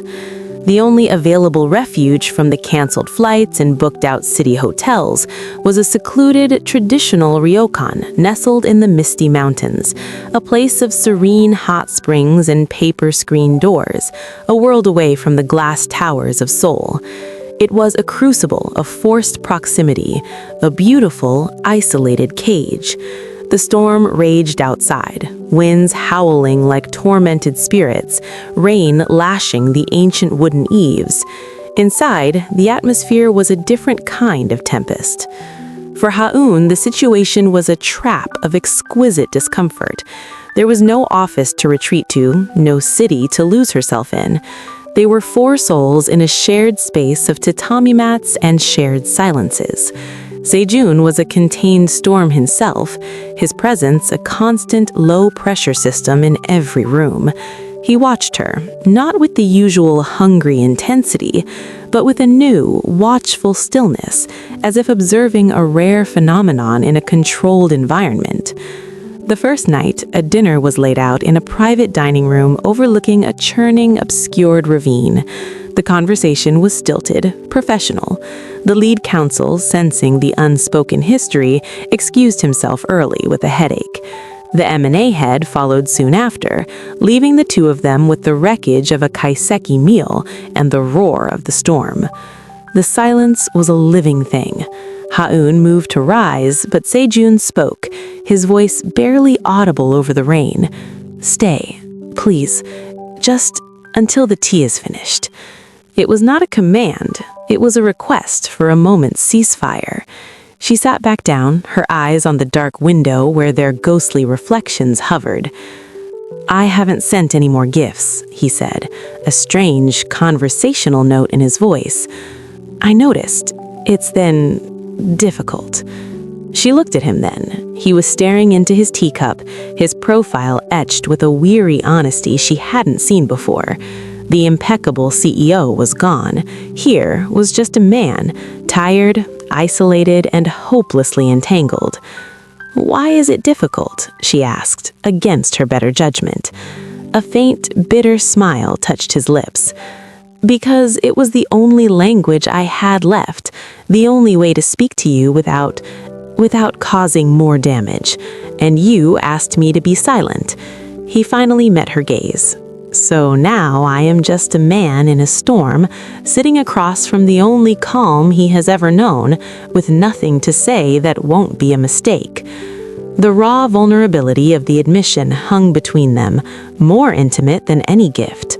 The storm outside seemed to quiet a moment, as if holding its breath. Ha-eun felt the carefully maintained distance between them compress in the close, warm room. Here, there were no titles, no corporate ladder, no watching eyes.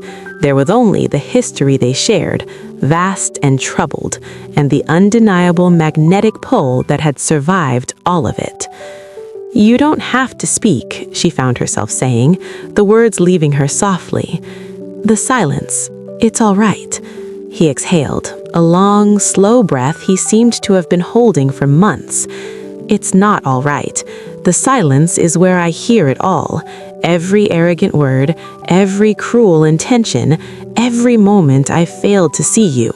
He looked down, his shoulders slumping slightly. "The silence is my punishment, and you are my pardon who refuses to grant it." It was too much. The walls were crumbling. The storm inside the ryokan was matching the storm outside. Ha-eun stood, needing air, space, escape from the overwhelming gravity of his despair. "I should go." He didn't try to stop her. He just looked up, his eyes black pools of surrendered agony. Of course. But as she turned, a violent gust shook the old building, and the lights flickered once, twice, and died, plunging them into utter blackness. The world shrank to the sound of the storm and the shared, sudden darkness. A small, startled sound escaped her. "Don't move," his voice came, calm and immediate from the darkness. "The floor plan is irregular. Stay where you are." She heard him move, the rustle of fabric, and then, a moment later, the warm, sudden brush of his hand against hers as he felt his way toward her. The electric in the black void. His fingers found her wrist, not to grab, but to orient. "Here," he murmured, his voice close, his breath a warmth near her temple. "The doorway is to your left. My right. Follow me." He didn't let go. In the absolute darkness, with the world screaming outside, his hand on her wrist was the only solid point in the universe. She let him guide her, step by hesitant step, through the unfamiliar room. She could feel the heat of him, smell the faint, clean scent of his soap. It was the most terrifying and the safest she had ever felt with him. They reached the hallway, where emergency battery-operated sconces cast a ghostly blue light. He released her wrist as if it were molten, his eyes finding hers in the dim glow. They were both breathing a little too fast. The storm, the darkness, the accidental touch, it had stripped away the last pretenses. "Thank you," she whispered. He gave a single, tight nod, his jaw clenched, every muscle in his body coiled with the effort of not reaching for her again. "The storm will pass," he said, though it was unclear if he meant the typhoon or the one raging between them. He turned and walked down the shadowed hallway to his own room, leaving her standing alone in the eerie blue light. The island of storms had done its work. It had stranded them not just geographically, but emotionally. There was no going back to simple animosity or cold professionalism. They had shared a darkness and a guiding hand. And in that vulnerable, silent journey through the black, something had been irrevocably transferred. A thread of trust, fragile as spider silk, had been spun in the tempest, and now they were both tethered by it. The thread spun in the darkness did not vanish with the morning light. The typhoon blew itself out, leaving a world washed clean and sparkling under a sharp, foreign sun. Flights were reinstated, the world of contracts and skyscrapers awaited, but the return to Seoul felt like a descent into a familiar, gilded cage.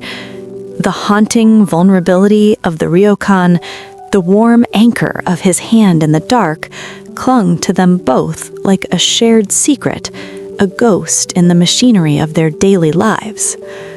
For Kang Se-jun, the experience was a catalyst. The controlled environment of the island had shown him a possibility, a fleeting moment where he was not the chairman, but simply a man she might, for a second, need. That possibility became an addiction worse than the obsession. He could no longer sustain the silent, watchful worship. The dam of his restraint, cracked by the storm, was about to break. He orchestrated another dinner. Not a gala, not a corporate function. A private dinner at the pinnacle restaurant of the JM Hotel in the revolving glass dome that offered a 360-degree panorama of Seoul's beating heart. He requested, not ordered, her presence for a post-mission debrief on the Japanese negotiation. It was a transparent pretext, and they both knew it. Yet, after the shared darkness of the ryokan, the outright refusal she had mastered felt strangely impossible. Curiosity and the treacherous thread of connection drew her there. The setting was breathtakingly intimate. A single table, the city turning slowly around them, a silent carousel of light. He was already there, waiting. He stood as she approached, and she saw the change immediately. The icy armor was gone. In its place was a quiet, almost grim intensity. This was not a man planning a seduction. This was a man approaching his own execution. The meal was a surreal pantomime.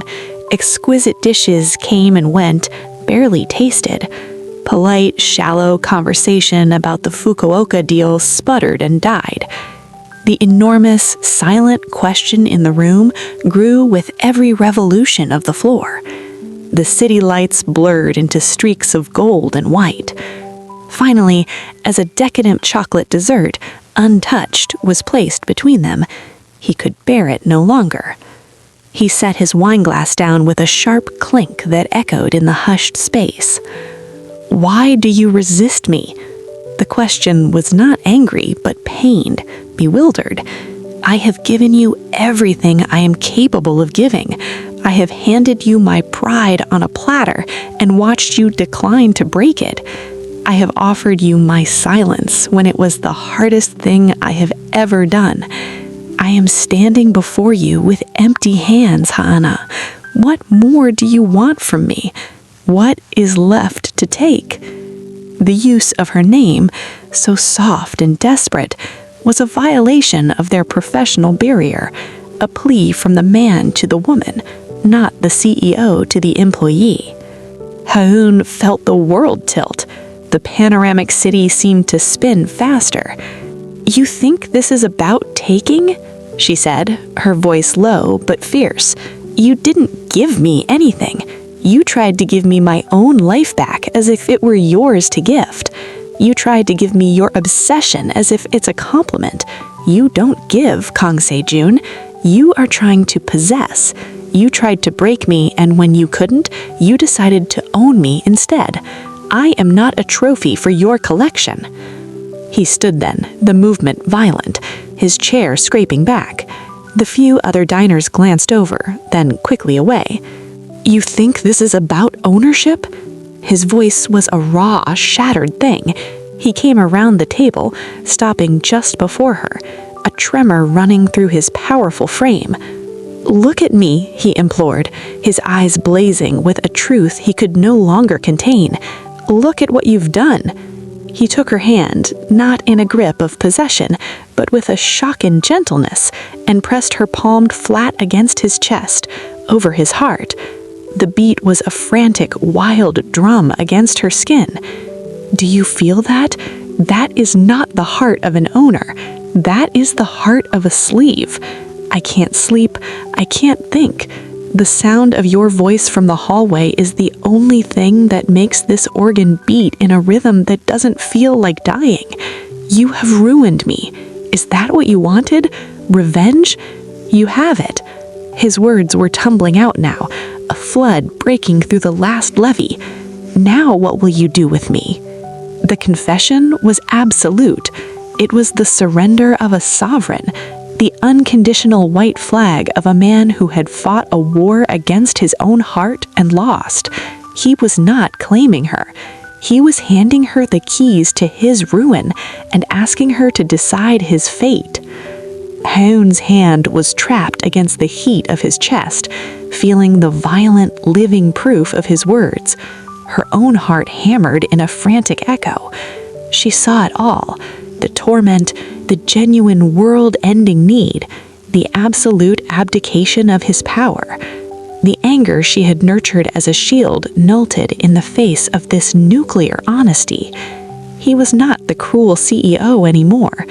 He was a shipwrecked king, offering her his crown, his kingdom, his very broken self. Tears she didn't know she had been holding back welled in her eyes, blurring the spectacular city lights into a watercolor of anguish. I don't want revenge," she whispered, her voice breaking. "Then what do you want?" he begged, his forehead lowering until it almost touched hers, his breath mingling with hers. "Tell me, name it, and if it is within the power of this broken man to give it, I will move heaven and earth to lay it at your feet. Just tell me what to do. Tell me how to exist in a world where you are and I am not allowed to need you.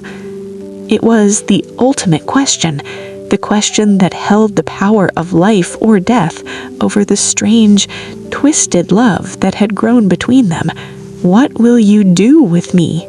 He had placed his shattered soul in her hands, and as she stood there, her hand on his heart, his desperate plea hanging in the air between them, Yoon Hae-yoon realized with a staggering, terrifying clarity that she had no answer, and that, in itself, was the most dangerous answer of all. The universe, it seemed, would not allow for a quiet answer. The emotional cataclysm of the rooftop dinner was still ringing in their bones when fate intervened with a brutal, grounding shock. Haeyeon's phone buzzed urgently as they stood in the elevator descending from the revolving restaurant, the space thick with the unsaid. It was the hospital. Her mother had taken a sudden, severe turn. Her blood pressure had plummeted. She was being rushed into intensive care. The color drained from Haeyeon's face. The world of obsession and confession shattered, replaced by the primal, icy terror of a child facing the loss of a parent. The elevator doors opened into the hotel lobby, but her legs felt like water. She stumbled, and a strong arm instantly shot out, steadying her. "What is it?" Seo-jun's voice was sharp, all traces of his earlier desperation gone, replaced by a commander's focus. "My mother. The hospital," she managed, her voice a thin thread of sound. He didn't ask another question. He didn't offer empty comfort. He took her phone, glanced at the caller ID, and in one fluid motion guided her through the lobby, snapping his fingers for the head valet. His own car was brought around in seconds. "Seoul National University Hospital, now. Use the sirens if you have to," he instructed his driver, his voice leaving no room for debate. He ushered her into the back seat, sliding in beside her. The car tore through the neon-lit streets, a silent bullet.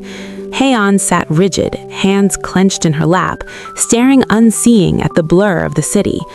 The storm of the dinner was nothing compared to the silent hurricane of fear now raging inside her. Seo-jun did not touch her. He did not speak. He simply pulled out his own phone and began making calls in a low, rapid-fire voice. To the hospital director, a man whose golf club membership he owned, to the head of the cardiology department. He secured promises of immediate, top-tier attention. He called Mr. Park, instructing him to clear his schedule for the next 72 hours and to have a security detail discreetly manage the press should any get wind of a JM-linked incident. He was a general mobilizing an army for a single vital cause, her. They arrived at the hospital in a whirlwind. Medical staff, forewarned, were waiting. Haeyeon was swept into the frantic, sterile world of ICU protocols. Seo-jun followed, a dark, imposing shadow in the bright, chaotic hallway. He didn't try to enter the family waiting area. He positioned himself against the wall outside, a sentinel. Hours bled into one another. The night deepened. Haeyeon sat on a hard plastic chair, receiving periodic nerve-shredding updates, stabilized, critical but stable, waiting for the medication to take full effect. The fear was a live wire in her chest. Each time a doctor approached, her heart stopped. And through the glass partition of the waiting area, she would see him, Kang Seo-jun, still standing, leaning against the wall, his arms crossed, his gaze fixed on the floor. He had dismissed his driver. He had not taken a seat. He was just there, a fixed point in the spinning chaos. At one point, a nurse tried to ask him to move. He leveled a look so quietly commanding that she simply retreated. Sometime near 3 in the morning, a kind nurse brought Haeyeon a paper cup of terrible coffee. As she took it with numb hands, she saw the same nurse approach Seo-jun with a second cup. He accepted it with a slight, weary nod of thanks. The simple act of him accepting something, of sharing in this awful vigil, undid her. When the sun began to tinge the sky a pallid gray, the head cardiologist finally came out with a definitive update. The crisis had passed. Her mother was sleeping, out of immediate danger, but would need a long, careful recovery. The relief was so profound it was a physical pain, a buckling of her spine. She thanked the doctor, her voice trembling, and when he left, she finally allowed herself to sag. She walked out of the waiting area on unsteady legs. Seo-jun straightened immediately, his eyes searching her face. "She's okay," Haeon whispered. "She's going to be okay." The tension that had held him rigid for 7 hours visibly drained from his shoulders. He gave a single, slow nod. "Good." They stood there in the silent, antiseptic hallway, dawn light beginning to filter through the windows at the far end. The roles of CEO and employee, hunter and prey, were meaningless here. Here they were just two people who had endured a long, dark night of the soul. "You stayed," she said, the observation laden with a weight far beyond the words. "Where else would I go?" he replied simply, as if it was the most obvious truth in the world. He hadn't done it to earn points. He hadn't done it as a strategic move in their war. He had done it because in her moment of absolute terror, he could not conceive of being anywhere else. It was an act of pure, uncalculated devotion. The grand gestures, the expensive gifts, the tortured confessions, they paled in comparison to this silent, relentless vigil. Haeon looked at him, at the shadows under his eyes, at the rumpled perfection of his suit. The last of her resistance, hardened by pride and memory, crumbled to dust. The fortress was empty. The siege was over. The enemy had not conquered the walls. He had simply walked through the gate she had, in her exhaustion and gratitude, left unguarded. Without a word, she took a step forward, then another. She stopped before him, close enough to see the flecks of lighter brown in his dark, tired eyes. Then she leaned forward and rested her forehead against his chest, right over the heart that had beat so wildly for her just hours before. He froze, utterly still. Then a shudder went through him. His arms came up, slowly, carefully, as if she were made of the most fragile glass, and wrapped her. He held her, not with the crushing possessiveness she feared, but with a desperate, reverent tenderness. He buried her hair in his hair. No more words were needed. The hospital vigil had been the final, silent argument. In the face of life and death, all games ceased. He had shown her the one thing he could never fake, never strategize, a steadfast, silent presence in her darkest hour. And in the sanctuary of that embrace, as the sun finally rose over Seoul, Yoon Haeun surrendered, not to the CEO, not to the obsessed tycoon, but to the man who had stood watch over her heart's greatest fear, and in doing so, had become its only conceivable shelter. The embrace in the hospital hallway was not an end, but a seismic beginning. The walls, so meticulously constructed from pride, memory, and self-preservation, did not just crack, they dissolved into dust, leaving a vast, terrifying, and beautiful openness. For Haeon, the surrender was not a defeat, but a profound, weary laying down of arms. The war was over because the battlefield, her heart, had been permanently altered. The enemy was now within, not as a conqueror, but as a resident of her deepest, most vulnerable spaces. In the days that followed her mother's stabilization, a new, fragile rhythm established itself. Seo-jin did not bombard her with declarations or demands. He was present. A quiet, solid force. He arranged for the finest specialists to consult on her mother's ongoing care, not as a display of wealth, but as a practical, unspoken promise. I will help you carry this. He sent simple, nourishing meals to the hospital room, not from five-star restaurants, but from a renowned hanbang, Korean herbal medicine, kitchen, known for restorative cuisine. The gifts were no longer grand. They were granular, thoughtful, and impossible to reject.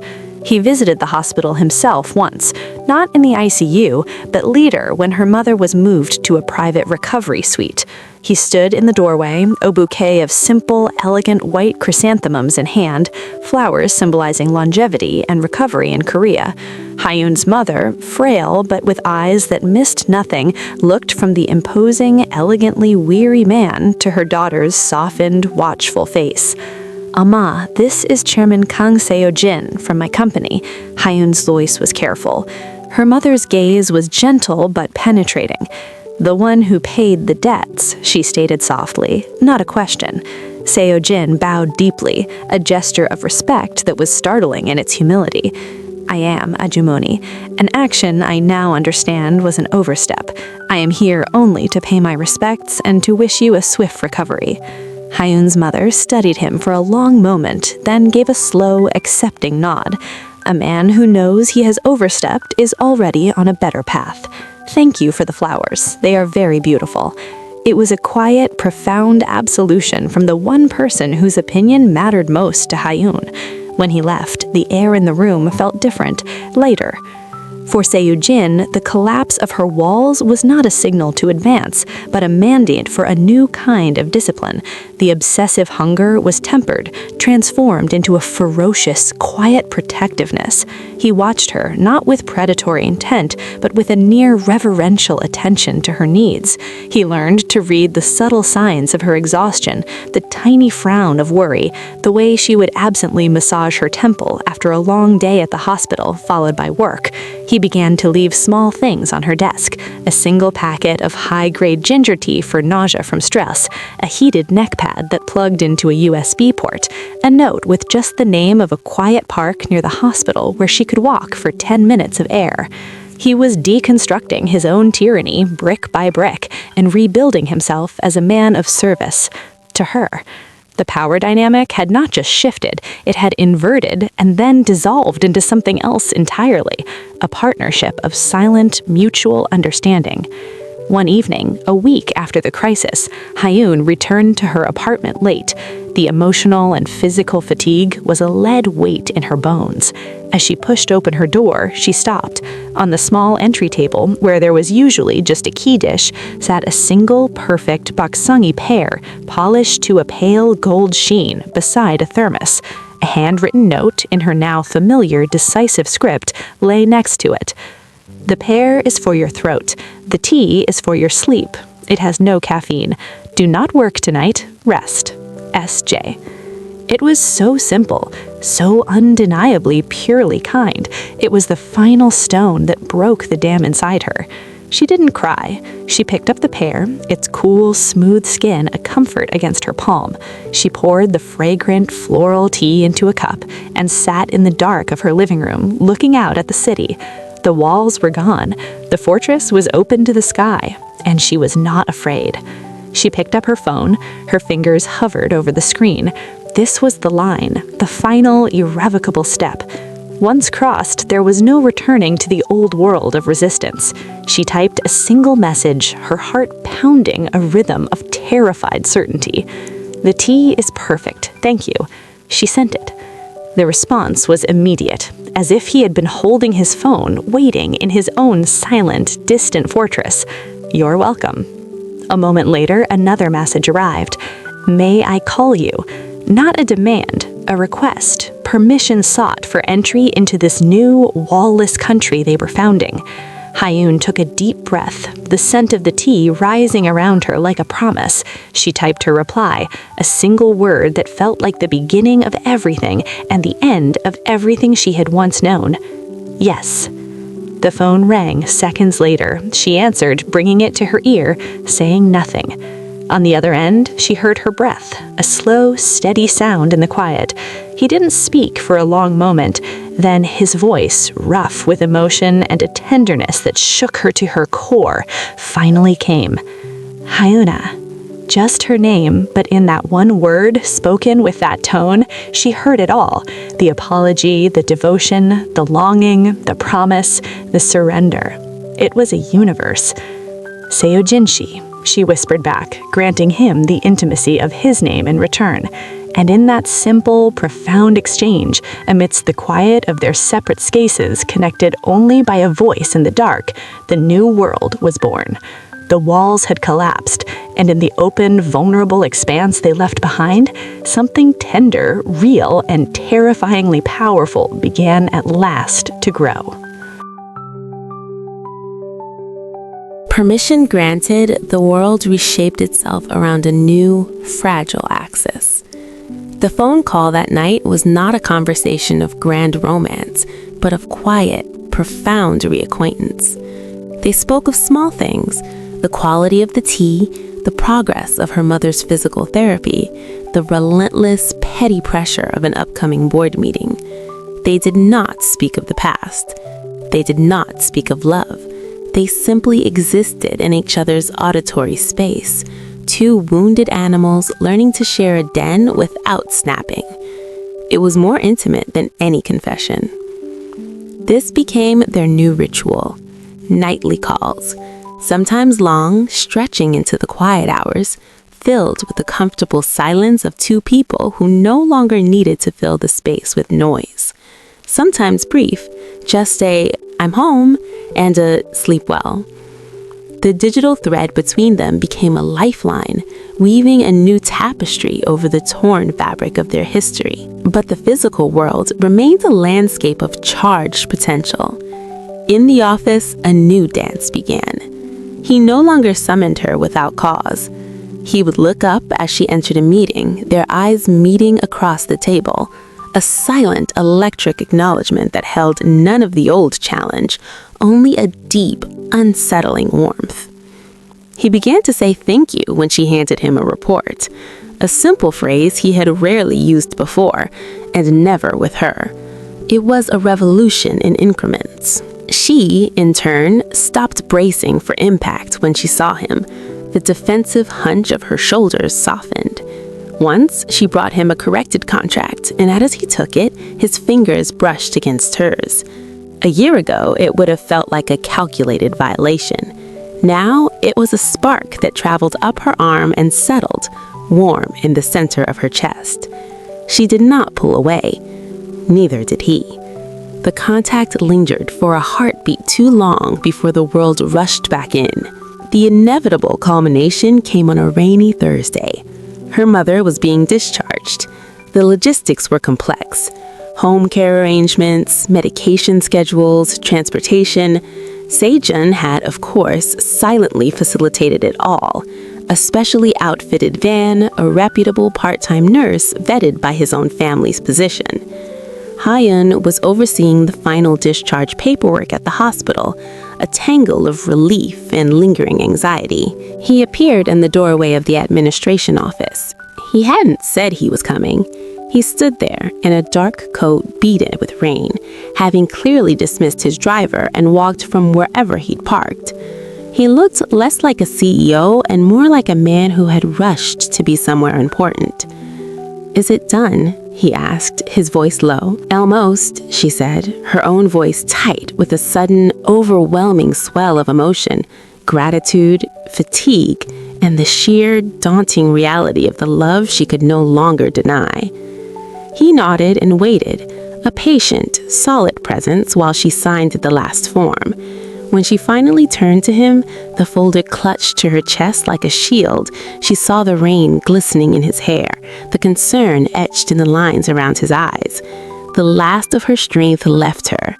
The folder slipped from her fingers, scattering papers on the polished floor.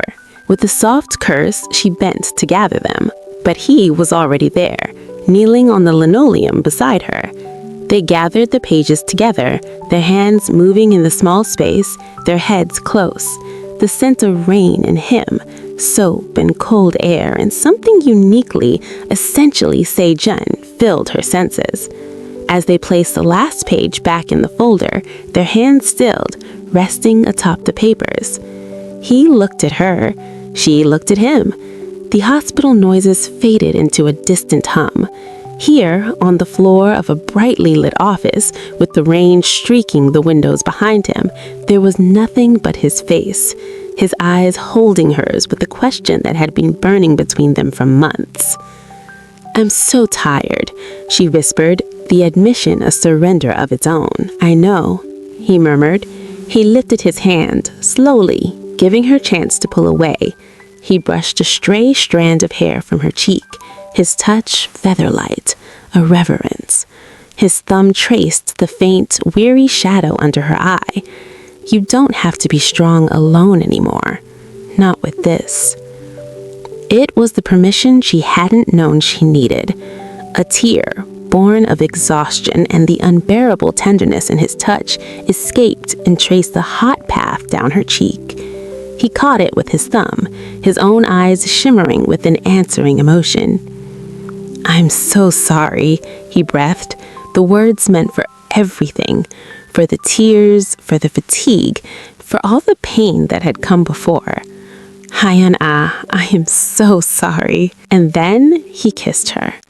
It was not a kiss of conquest or of hungry obsession. It was a kiss of salt and regret. Her tear met his lips, and the taste of it, her vulnerability, his remorse, mingled between them. It was achingly gentle, a question and an apology pressed into one. His lips were softer than she imagined, his hand cradling her jaw with a desperate care, as if she were the most precious, breakable thing he had ever held. Hyun did not freeze. She melted. Her hands came up, clutching the front of his. Permission granted, the world reshaped itself around a new, fragile axis.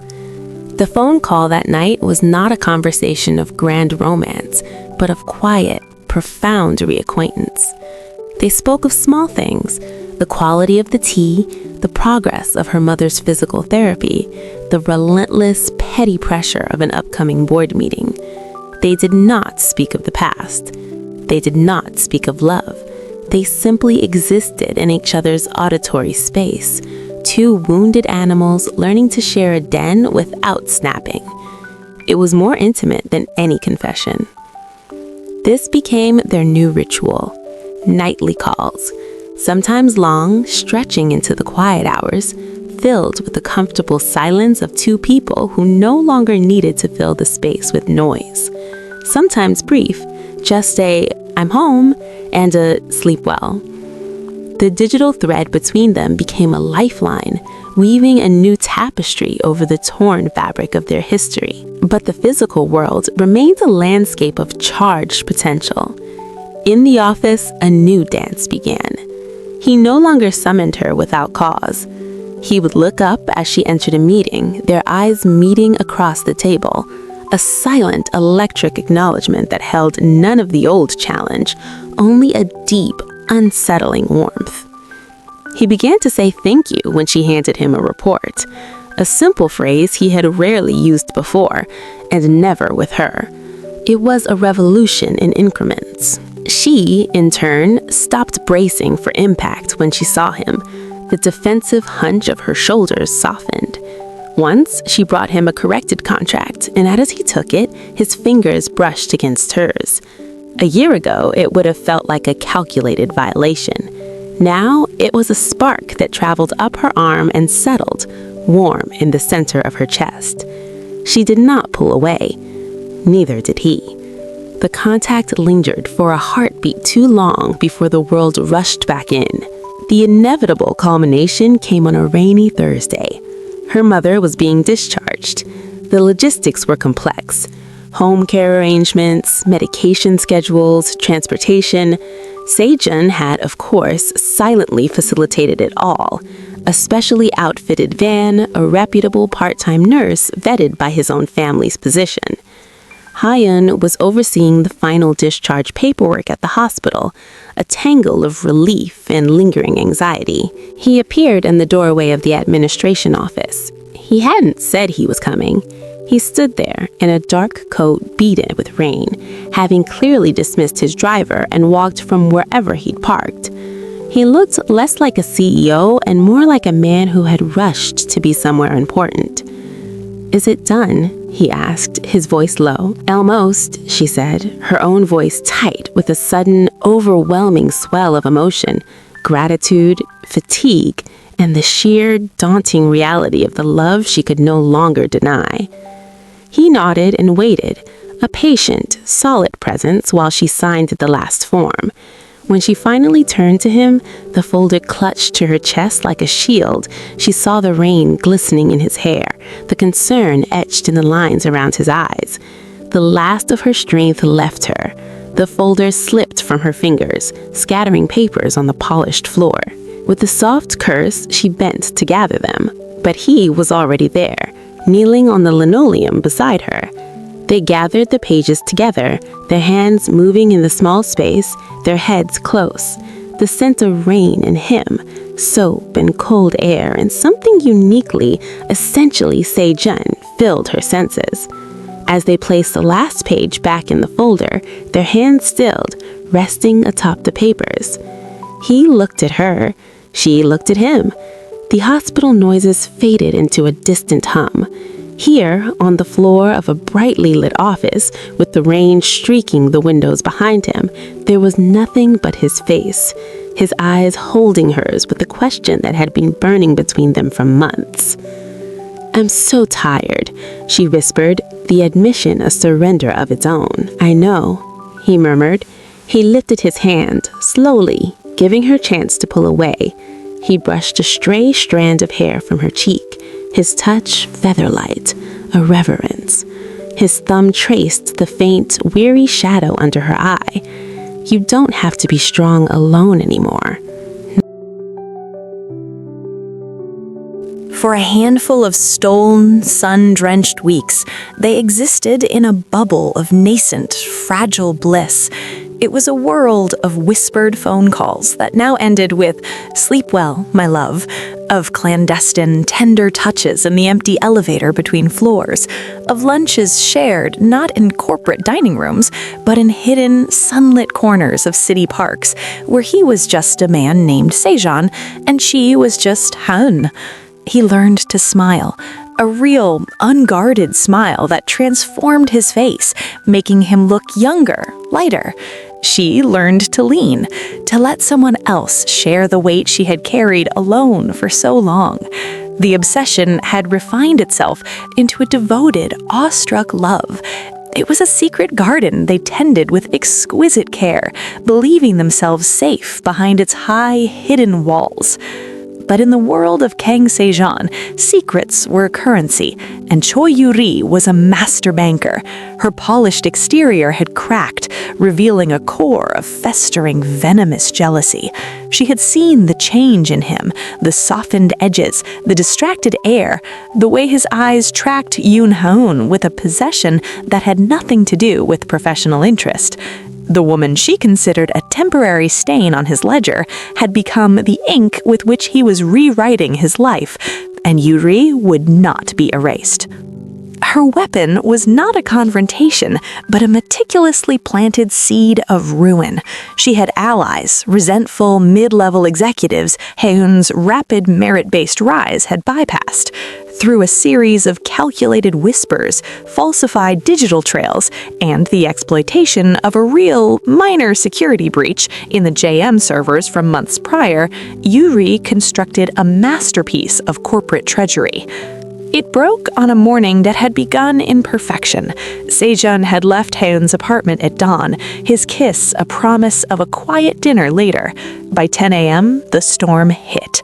An emergency board meeting was convened, not by Sejun, but by the old guard directors loyal to Yuri's family interests.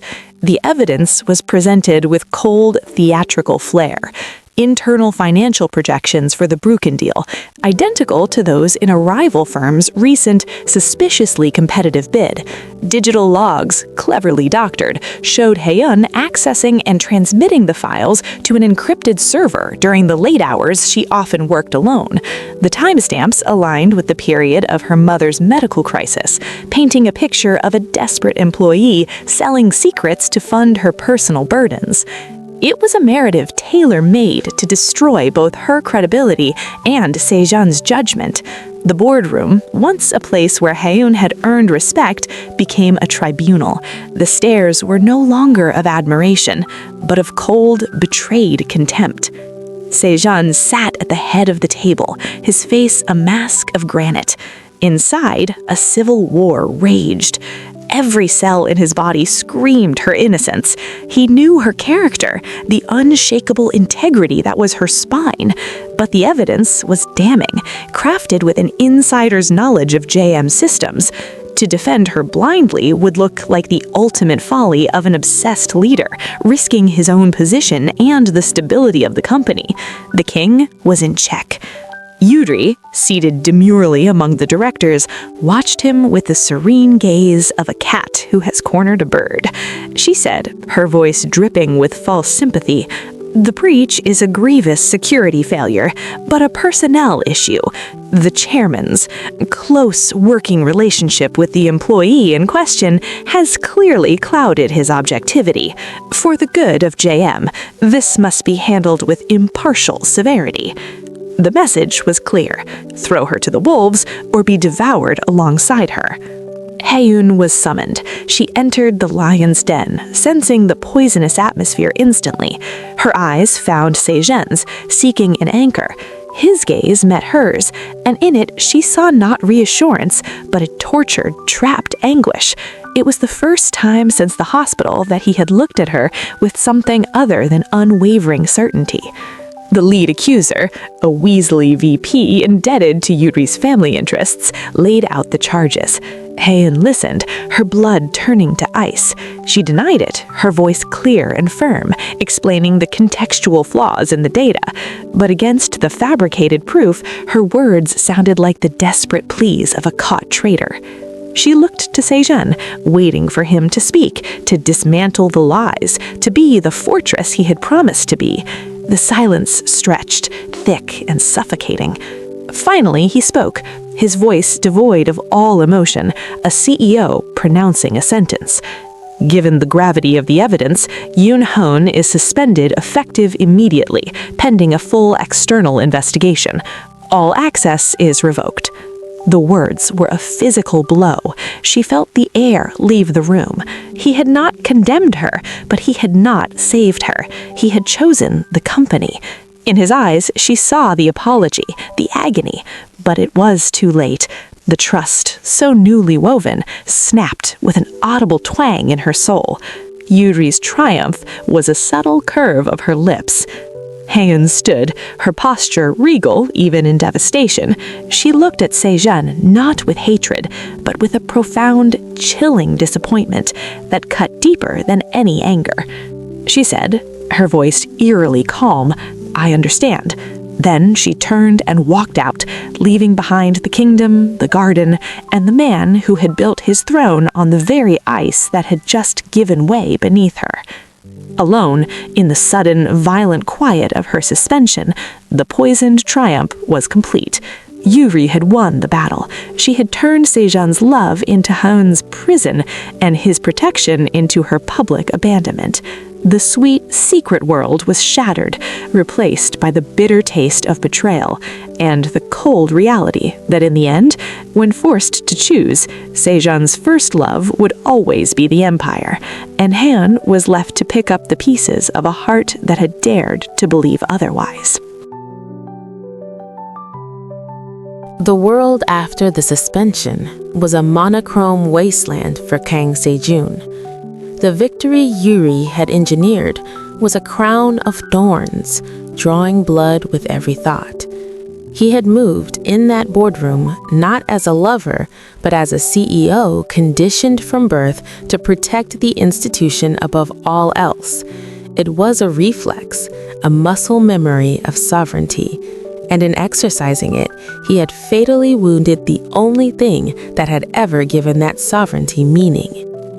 He saw Haeun's face as she left the boardroom, not angry, but profoundly, terminally disappointed. It haunted him. The memory of her touch turned to ash in his mind, replaced by the cold shock in her eyes. He tried to call her. The phone rang into a void. He went to her apartment, but she did not answer the door, though he sensed her presence on the other side of the wood, a silent, grieving ghost. Mr. Park reported with a heavy heart that she had formally tendered her resignation via email, effective immediately. Se-jun was trapped in a gilded cage of his own making. The external investigation was a farce, a puppet show with Yuri pulling the strings from the shadows. He worked day and night with a private digital forensics team, his own shadow army, tearing apart the fabricated evidence. They found the anomalies, the cloned server addresses, the timestamps that didn't align with the actual system backups, the digital fingerprints of Yuri's tech-savvy cousin on the spoofing software. The truth was a weapon, but he had to wield it perfectly. A single misstep, a premature accusation, and Yuri's family would rally, creating a civil war that could cripple JM. He was biding his time, a general planning a counter-siege, but each hour felt like a year. His obsession had not vanished. It had transformed into a desolate, frantic purpose. Clear her name, and then beg for forgiveness he knew he did not deserve. Then, the poison spread beyond the boardroom. A leaked anonymous tip to a voracious financial news outlet spun a salacious tale. The IC CEO of JM Group bewitched by a cunning lower-level employee who had used her intimate access to steal secrets. It was a story tailor-made for scandal, class, sex, betrayal. Haeyoon's photograph, the one from her employee badge, was splashed across news sites. The narrative painted her as a classic kangpae, or gold digger, and Sejun as a blinded fool. His personal hell became public spectacle. The board, panicked by the share price dip and the stain on the company's reputation, demanded a resolution. They scheduled a press conference. The directive was clear. Sejun was to publicly condemn the breach, announce stringent new security measures, and distance the company from the rogue employee unequivocally. It was the final play, to force him to publicly execute her reputation to save his own. The morning of the press conference, he stood before the mirror in his penthouse, tying his tie with mechanical hands. The man staring back was a stranger, hollow-eyed, a king dressed for his own abdication. He thought of Haeyoon likely watching this circus from her mother's quiet workshop, seeing him deliver the final, cowardly blow. He thought of a lifetime ruling an empire that now felt as substantial as smoke. He thought of her smile in the park, her tear on his lips in the hospital, the unshakable integrity that was her core. He had a choice, a path forked before him, lit by the glare of camera flashes. One path was paved with duty, preservation, and a return to the cold, powerful loneliness that had been his life. The other path led into the wilderness, into ruin, into the unknown, but it led toward her, toward truth. The press room was a wall of light and sound. Dozens of cameras, microphones, the eager, hungry faces of reporters. The JM board sat flanking him, Yuri among them, her expression one of poised, supportive concern. Sejun stepped to the podium, the prepared statement a masterpiece of corporate cowardice, lying untouched before him. He looked out at the sea of expectant faces, and in his mind, he saw only one face.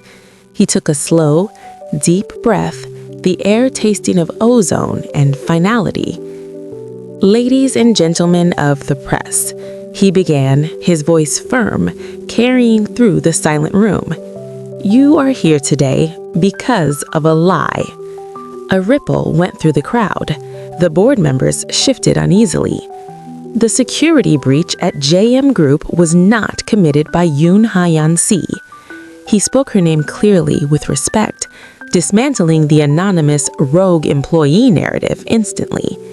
It was an internal act of sabotage, meticulously orchestrated to discredit an extraordinary talent and to manipulate the leadership of this company for personal gain. Gasps. The frantic clicking of cameras intensified.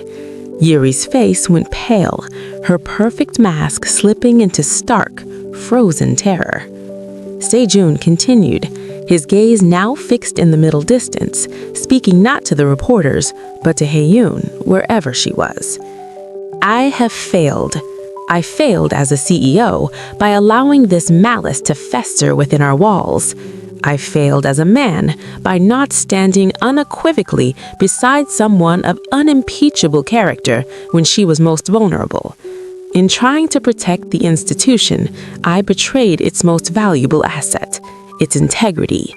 And I betrayed a person who embodies that integrity more than anyone I have ever known.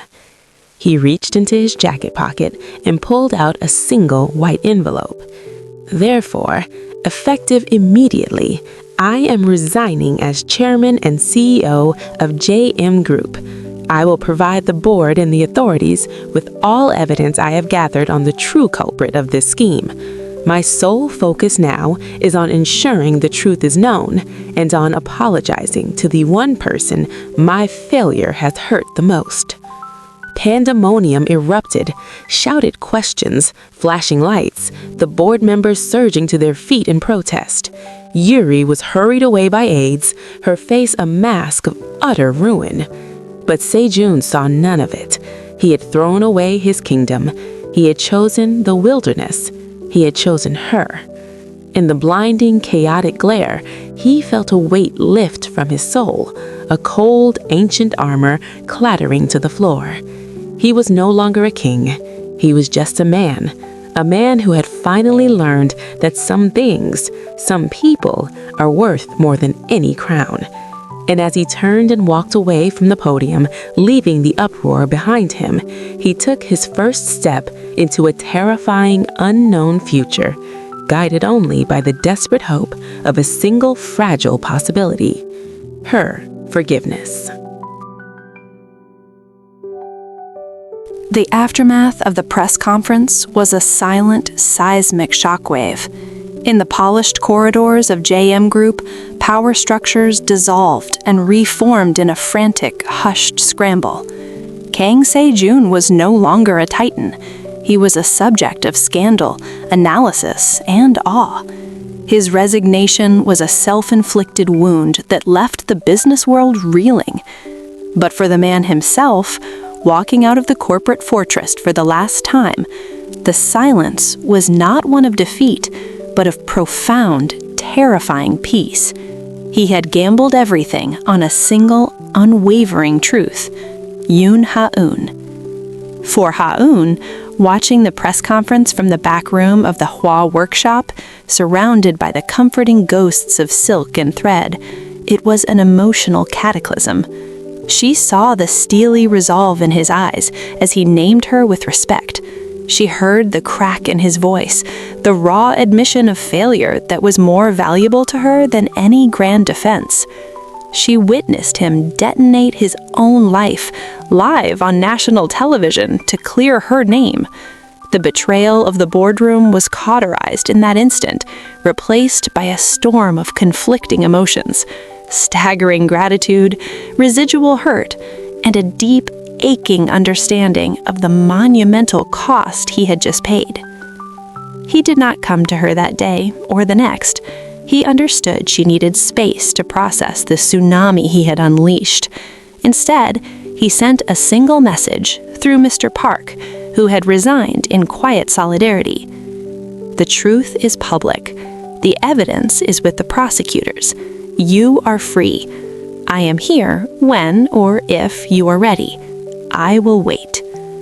The message was a key left on her doorstep. The choice to use it was entirely hers.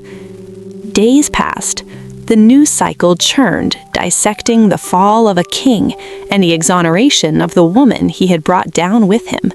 Reporters camped outside the Hwa workshop, but a discreet, newly hired security team, Se-jun's final, silent act of protection, kept them at bay.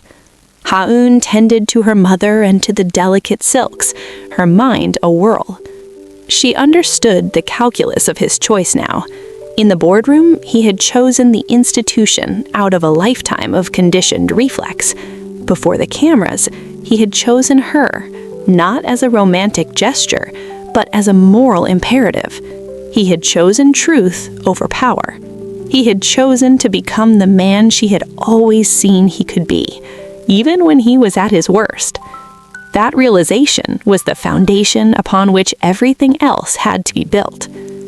A week after the press conference, on a quiet evening when the last of the reporters had finally drifted away, she sent a text.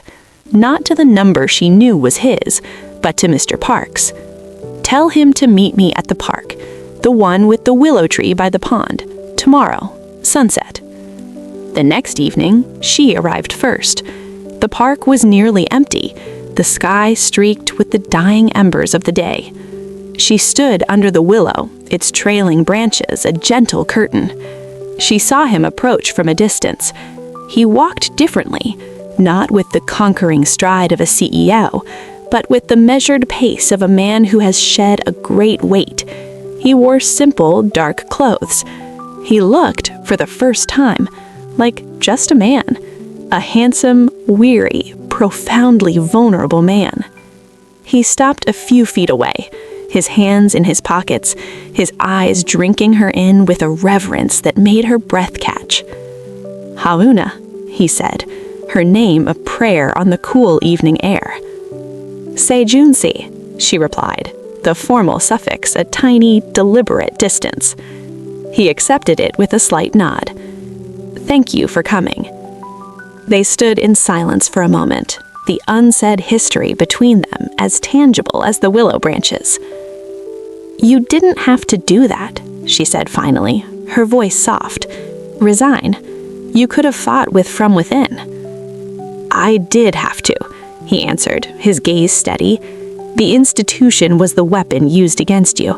I could no longer serve it and protect you. They were mutually exclusive. The choice was simple." He took a half step closer, his voice dropping. "And I chose you. Not in the boardroom, when I should have, but I chose you. Belatedly, catastrophically, but completely." Tears welled in her eyes, not of sadness, but of an overwhelming release. "They called you a fool. They said you threw away an empire for a woman." A faint, sad smile touched his lips. "They're right. I was a fool. For 35 years, I thought the empire was the point. I was wrong. You were the point. You are the point." He looked around at the quiet park, at the ordinary people walking dogs, at the simple, enduring beauty of the sunset on the pond. "This," he said, "this is more of an empire than I ever had." Haun felt the last shard of ice in her heart melt. She saw not the CEO, not the obsessed tycoon, but the man who had walked through fire and emerged stripped of everything but his essential, truthful self. The man who had finally learned that love is not about possession, but about sacrifice, not about building a throne, but about laying a foundation. She closed the distance between them. She reached out and took his hand, lacing her fingers through his. His breath hitched, his eyes widening with a hope so fragile it hurt to see. "Don't call me a fool," she whispered, a small, tearful smile finally breaking through. "But I think I choose you too." The words were his absolution, his sunrise after a long polar night. His eyes squeezed shut for a second, a single tear tracing a path down his cheek. When he opened them, they were clear, blazing with a love that was no longer an obsession, but a covenant.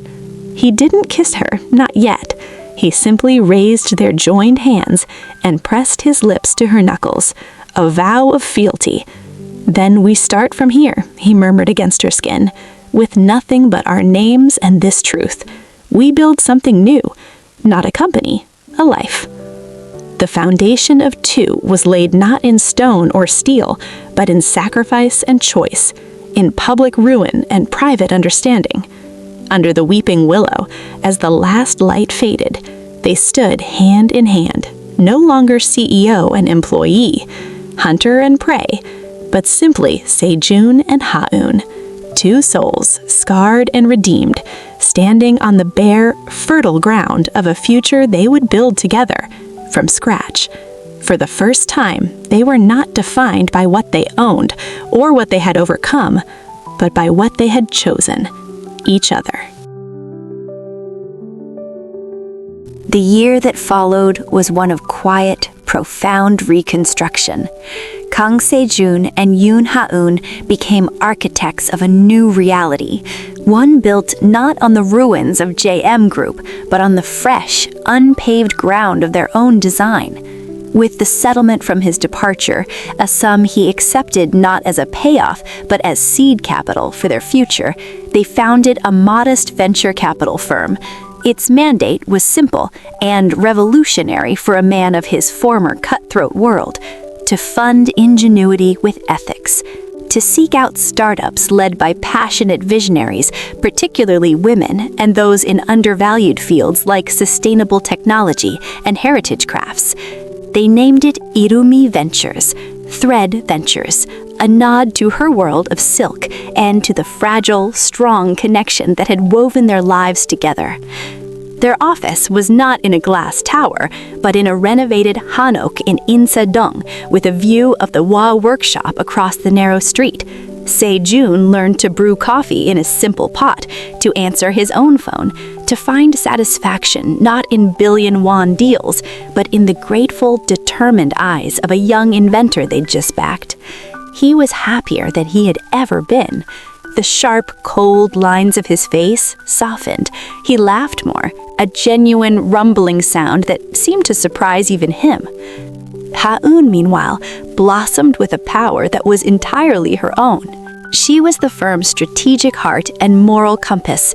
Her intelligence, once weaponized for survival in his empire, now flourished in service of creation.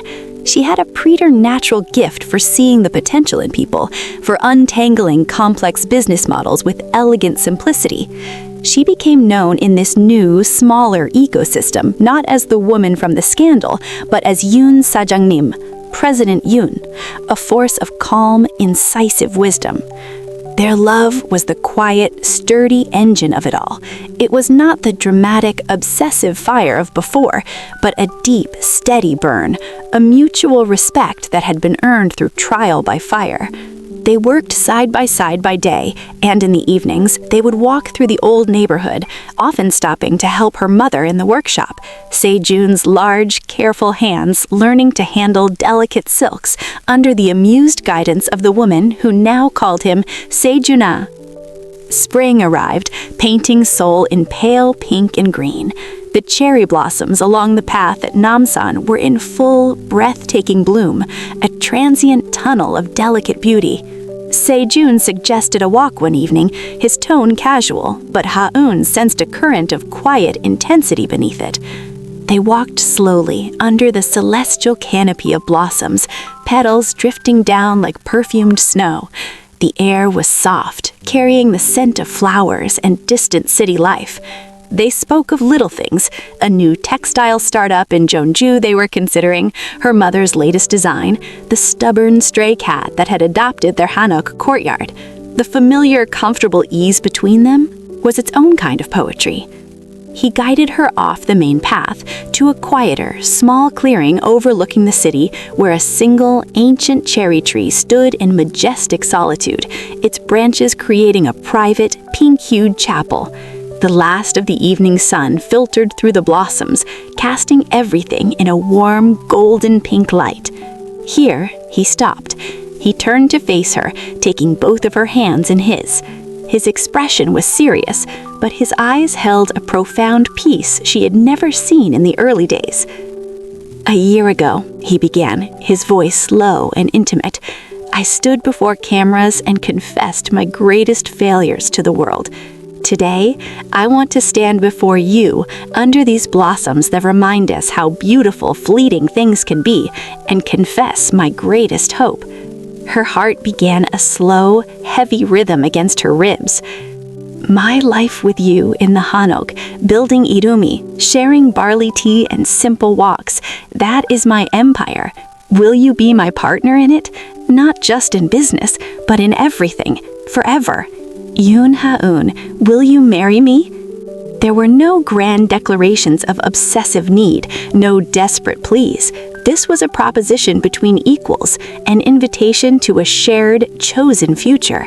It was a vow built on the rubble of their past, stronger and more beautiful for having been tested. Tears, warm and bright, spilled over Ha-eun's lashes, tracing paths through the light dusting of cherry blossom petals on her cheeks. She looked at the key, a symbol so perfect them, simple, strong, unlocking not a cage, but a home.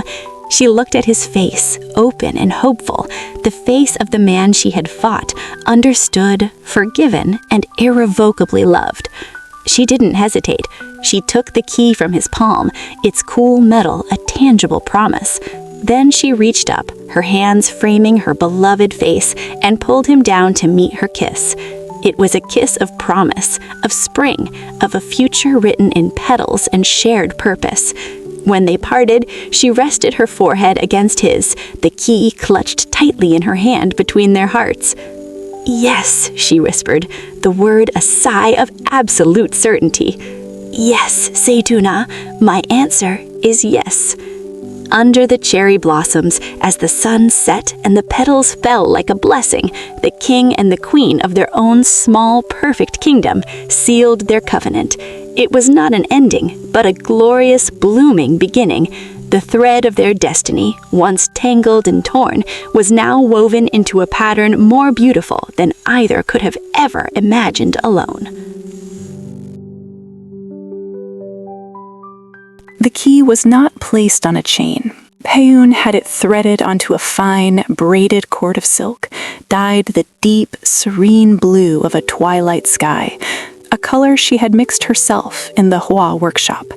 She wore it under her clothes, a secret warmth against her skin, a tangible weight that anchored her to a future she had once thought impossible. It was not an ornament, but a lodestone. Their engagement was a quiet affair. They told her mother first, over a simple dinner of galbi-chim that Se-jun had painstakingly helped prepare. The old woman had cried, then laughed, then hugged them both with a strength that belied her frailty. "You built a new man, my daughter," she whispered later to Hae-eun, her eyes shining. "And he built a new world for you. That is a marriage." They told Park Min-hyuk next. There was a moment of poignant, bittersweet silence on his end of the line before his warm, generous spirit prevailed. "I always wanted your happiness, Hae-euna. If he is it, then I am happy for you, truly." His blessing was the final stitch that closed the old wounds. There was no announcement in the papers. The world that had feasted on their scandal had moved on to other dramas. Their joy was a private country, and they were the only citizens. Planning a wedding felt irrelevant to the life they were already living. The traditional trappings, the performative spectacle, it belonged to the world of Kang Se-jun, CEO, a world they had both left behind. Instead, they focused on building the home the key symbolized. The hanok that housed Irami Ventures had a small walled garden in the back, neglected and overgrown. One Saturday morning, Se-jun arrived in old jeans and a worn sweatshirt, a set of gardening tools in hand. Hae-eun, in similar attire, met him with a tray of barley tea. Without a word, they began. They cleared the weeds, turned the hard earth, their hands growing dirty, their backs growing sore under the spring sun. He, who had once commanded landscapes from a penthouse window, learned the feel of soil, the stubbornness of roots, the satisfaction of a cleared patch of ground. She planted herbs, minari, perilla, chives, things that were useful and resilient. He, after some research, planted a single young cherry tree sapling at the garden center. He said simply, patting the earth around its base, his voice thick with emotion that spoke of a future he had never dared envision before her. The garden became their sanctuary. In the evenings, they would sit on the wooden deck he'd repaired, her leaning against his chest, his arms around her, watching the shadows lengthen across their handiwork. They spoke of everything and nothing. The scar from his past life, the instinct to control, the fear of vulnerability, would sometimes twinge. He would grow quiet, his grip tightening slightly. She would feel it, and without turning, would place her hand over his, a silent reminder, "You are here, with me. You are safe." One such evening, as fireflies began to blink in the twilight, he spoke into her hair. "I'm afraid sometimes that I will wake up and this will have been a dream, that I will be back in that office, and you will be a stranger down the hall. She turned in his arms then, cupping his face, forcing his troubled gaze to meet hers. Look at your hands, Sejuna. She took them, turning his palms upward. These are not the perfectly manicured hands of a CEO. They bore small nicks, calluses from the gardening tools, a faint stain of green that wouldn't wash out. This dirt is real. The blisters you got building the trellis for the Minari were real. The taste of the tea we grew that we drank last night was real. She pressed his palm to her chest, over the silk cord and the key. This heartbeat is real too. I am real, and I am not going anywhere. He closed his eyes, leaning his forehead against hers, drawing strength from her certainty. She was his touchstone, his proof of reality. The key was not just to his heart, it was to the grounded, ordinary, magnificent world she had taught him to inhabit. Their wedding, when it came, was a reflection of that world. It was held at dawn in the Namsan clearing where he had proposed, under their ancient cherry tree, now adorned with nothing but the natural glory of its blossoms. The guests were few, her mother, Mr. and Mrs. Park, a handful of the grateful entrepreneurs they'd backed, and Park Min-hyuk, who served as Sejun's best man with a grace that healed the last residual ache in Haeyoon's heart. She wore a modern hanbok of her own design, fashioned from the precious, naturally dyed silks he had gifted the workshop, the twilight blue of her cord, and a blush pink, the color of the petals above them. He wore a simple, elegant hanbok-inspired suit. They held hands, and before their small, beloved assembly, they exchanged vows they had written themselves. He spoke of gratitude, of learning, of the humility of being loved by her. She spoke of strength, of truth, of the courage it takes to change and be changed. They did not promise forever as a fairy tale. They promised to tend the garden of their life together, to weed out pride, to water it with honesty, and to build a shelter in each other from all storms. As the first true rays of the sun broke through the canopy, turning the petal fall into a shower of gold, they kissed. It was a kiss that tasted of morning dew and promise. Later, back in their hanok, surrounded by laughter and the simple, delicious food prepared by their mother and their friends, Sejun found Haeyoon in their garden. She was standing by the young cherry tree sapling, her fingers tracing its new leaves. He came up behind her, wrapping his arms around her waist, resting his chin on her shoulder. Mrs. Kang, he whispered, testing the title, finding it more precious than any honorific he'd ever held. She leaned back into him, a contented sigh escaping her. Just Haeyoon is fine, or Yobo. He turned her in his arms, his eyes serious.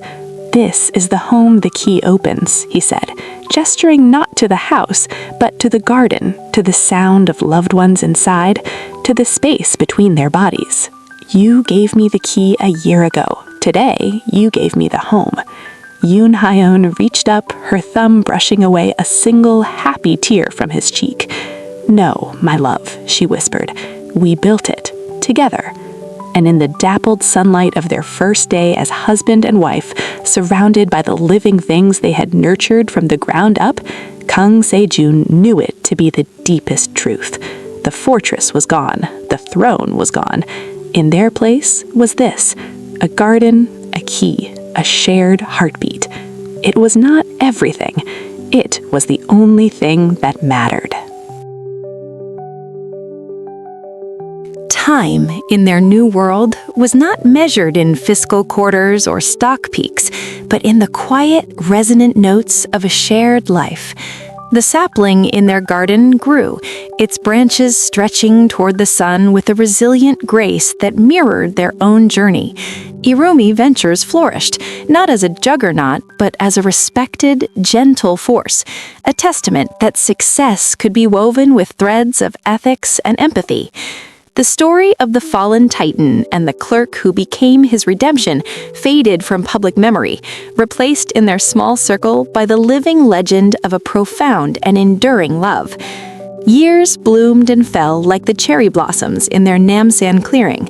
One crisp autumn afternoon, Hyeon stood at the work table in the Hwa workshop, now expanded and thriving, her hands smoothing the final stitches on a tiny, exquisite hanbok jacket in sunset hues.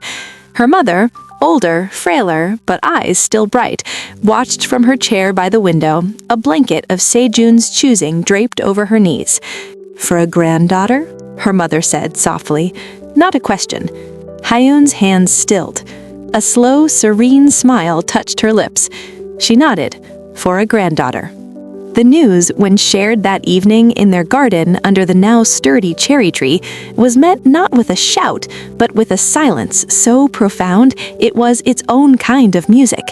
Sejun's eyes, fixed on Hyeon's, welled with a joy so pure it seemed to distill all the pain, obsession, and longing of their past into a single crystal-clear droplet of gratitude.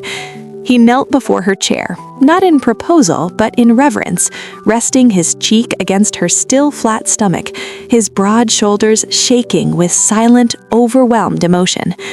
"I will be better for her," he whispered, a vow to the future, to the tiny, budding life. "I will be the father I never had." Hyeon's fingers carded through his hair, now touched with distinguished silver at the temples. "You already are," she murmured, "by being the man you chose to become." Their daughter, when she arrived with the first blush of spring, was named Sua, elegant and beautiful. She had her mother's calm, observing eyes and her father's determined set to her tiny mouth. Kang Se-jun, who had once commanded boardrooms, now found himself utterly commanded by the grip of an infant's hand around his finger. He learned to change diapers with strategic precision, to sing off-key lullabies, to wear a baby sling with a pride greater than any tailored suit had ever bestowed. Hyeon watched them, her heart a vast, warm sea. She saw the cold king transformed into a gentle giant, his laughter now a frequent rumbling sound in their hanok, often elicited by Sua's gummy smiles. The obsession that had once threatened to consume them had refined itself into a devoted, playful tenderness. He was present in every mundane, miraculous moment. One evening, with Sua asleep in his arms, he looked across their garden at Hyeon, who was sketching designs by the low light of a lantern.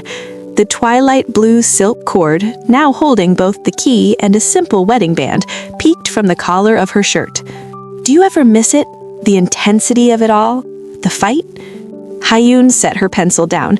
She looked at him, her husband, the father of her child, her partner. She saw the man who had walked through fire for her, and who now sat contentedly in the gentle glow of their home. "No," she said, her voice sure and soft. "I don't miss the war. I love the peace we won." She smiled, a knowing, tender curve of her lips. "But the intensity? Sejuna, look at our life. Is this not intense? The intensity of watching you rock our daughter to sleep. The intensity of building something real from nothing. The intensity of a love that knows every shadow and chooses the light every single day." She stood and walked to him, kneeling beside his chair. She touched Sua's downy head, then his cheek, his broad shoulders shaking with silent, overwhelmed emotion. "You already are," she murmured, "by being the man you chose to become." Their daughter, when she arrived with the first blush of spring, was named Sua, elegant and beautiful.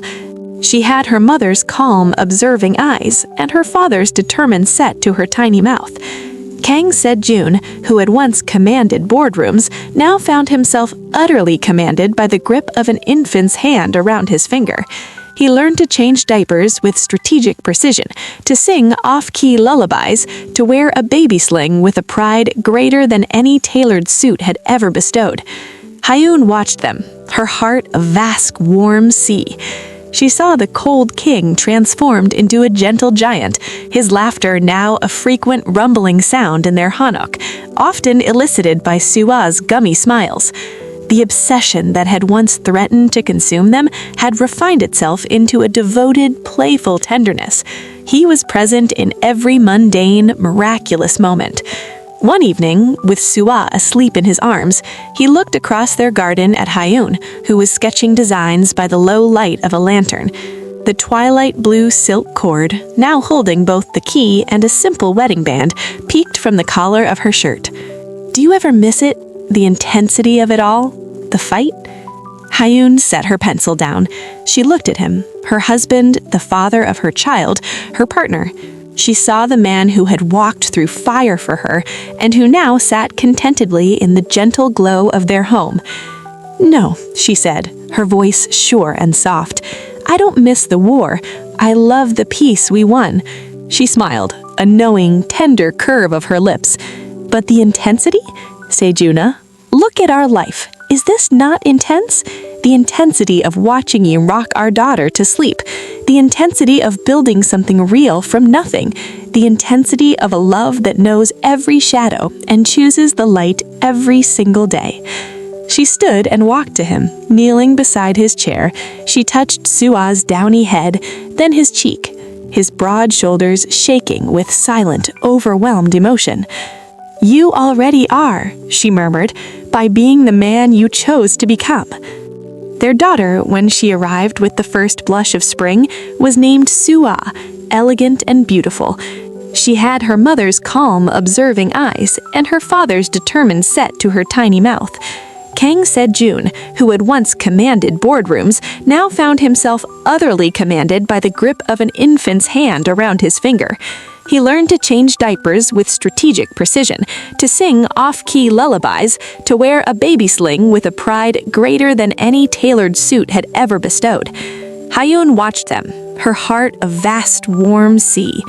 She saw the cold king transformed into a gentle giant, his laughter now a frequent rumbling sound in their hanok, often elicited by Sua's gummy smiles. The obsession that had once threatened to consume them had refined itself into a devoted, playful tenderness. He was present in every mundane, miraculous moment. One evening, with Sua asleep in his arms, he looked across their garden at Hyun, who was sketching designs by the low light of a lantern.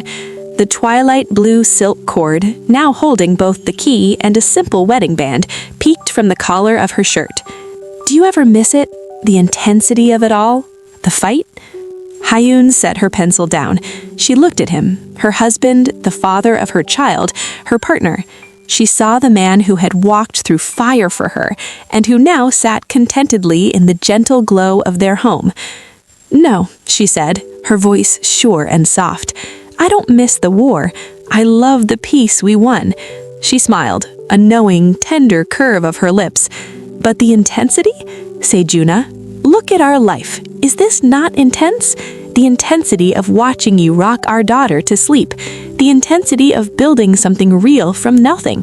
The intensity of a love that knows every shadow and chooses the light every single day. She stood and walked to him, kneeling beside his chair. She touched Sua's downy head, then his cheek, his broad shoulders shaking with silent, overwhelmed emotion. You already are, she murmured, by being the man you chose to become. Their daughter, when she arrived with the first blush of spring, was named Sua, elegant and beautiful. She had her mother's calm, observing eyes and her father's determined set to her tiny mouth. Kang Sejun, who had once commanded boardrooms, now found himself utterly commanded by the grip of an infant's hand around his finger. He learned to change diapers with strategic precision, to sing off-key lullabies, to wear a baby sling with a pride greater than any tailored suit had ever bestowed. Hyun watched them, her heart a vast, warm sea. She saw the cold king transformed into a gentle giant, his laughter now a frequent rumbling sound in their hanok, often elicited by Sua's gummy smiles.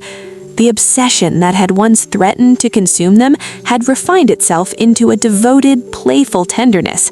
He was present in every mundane, miraculous moment. One evening, with Sua asleep in his arms, he looked across their garden at Hyun, who was sketching designs by the low light of a lantern.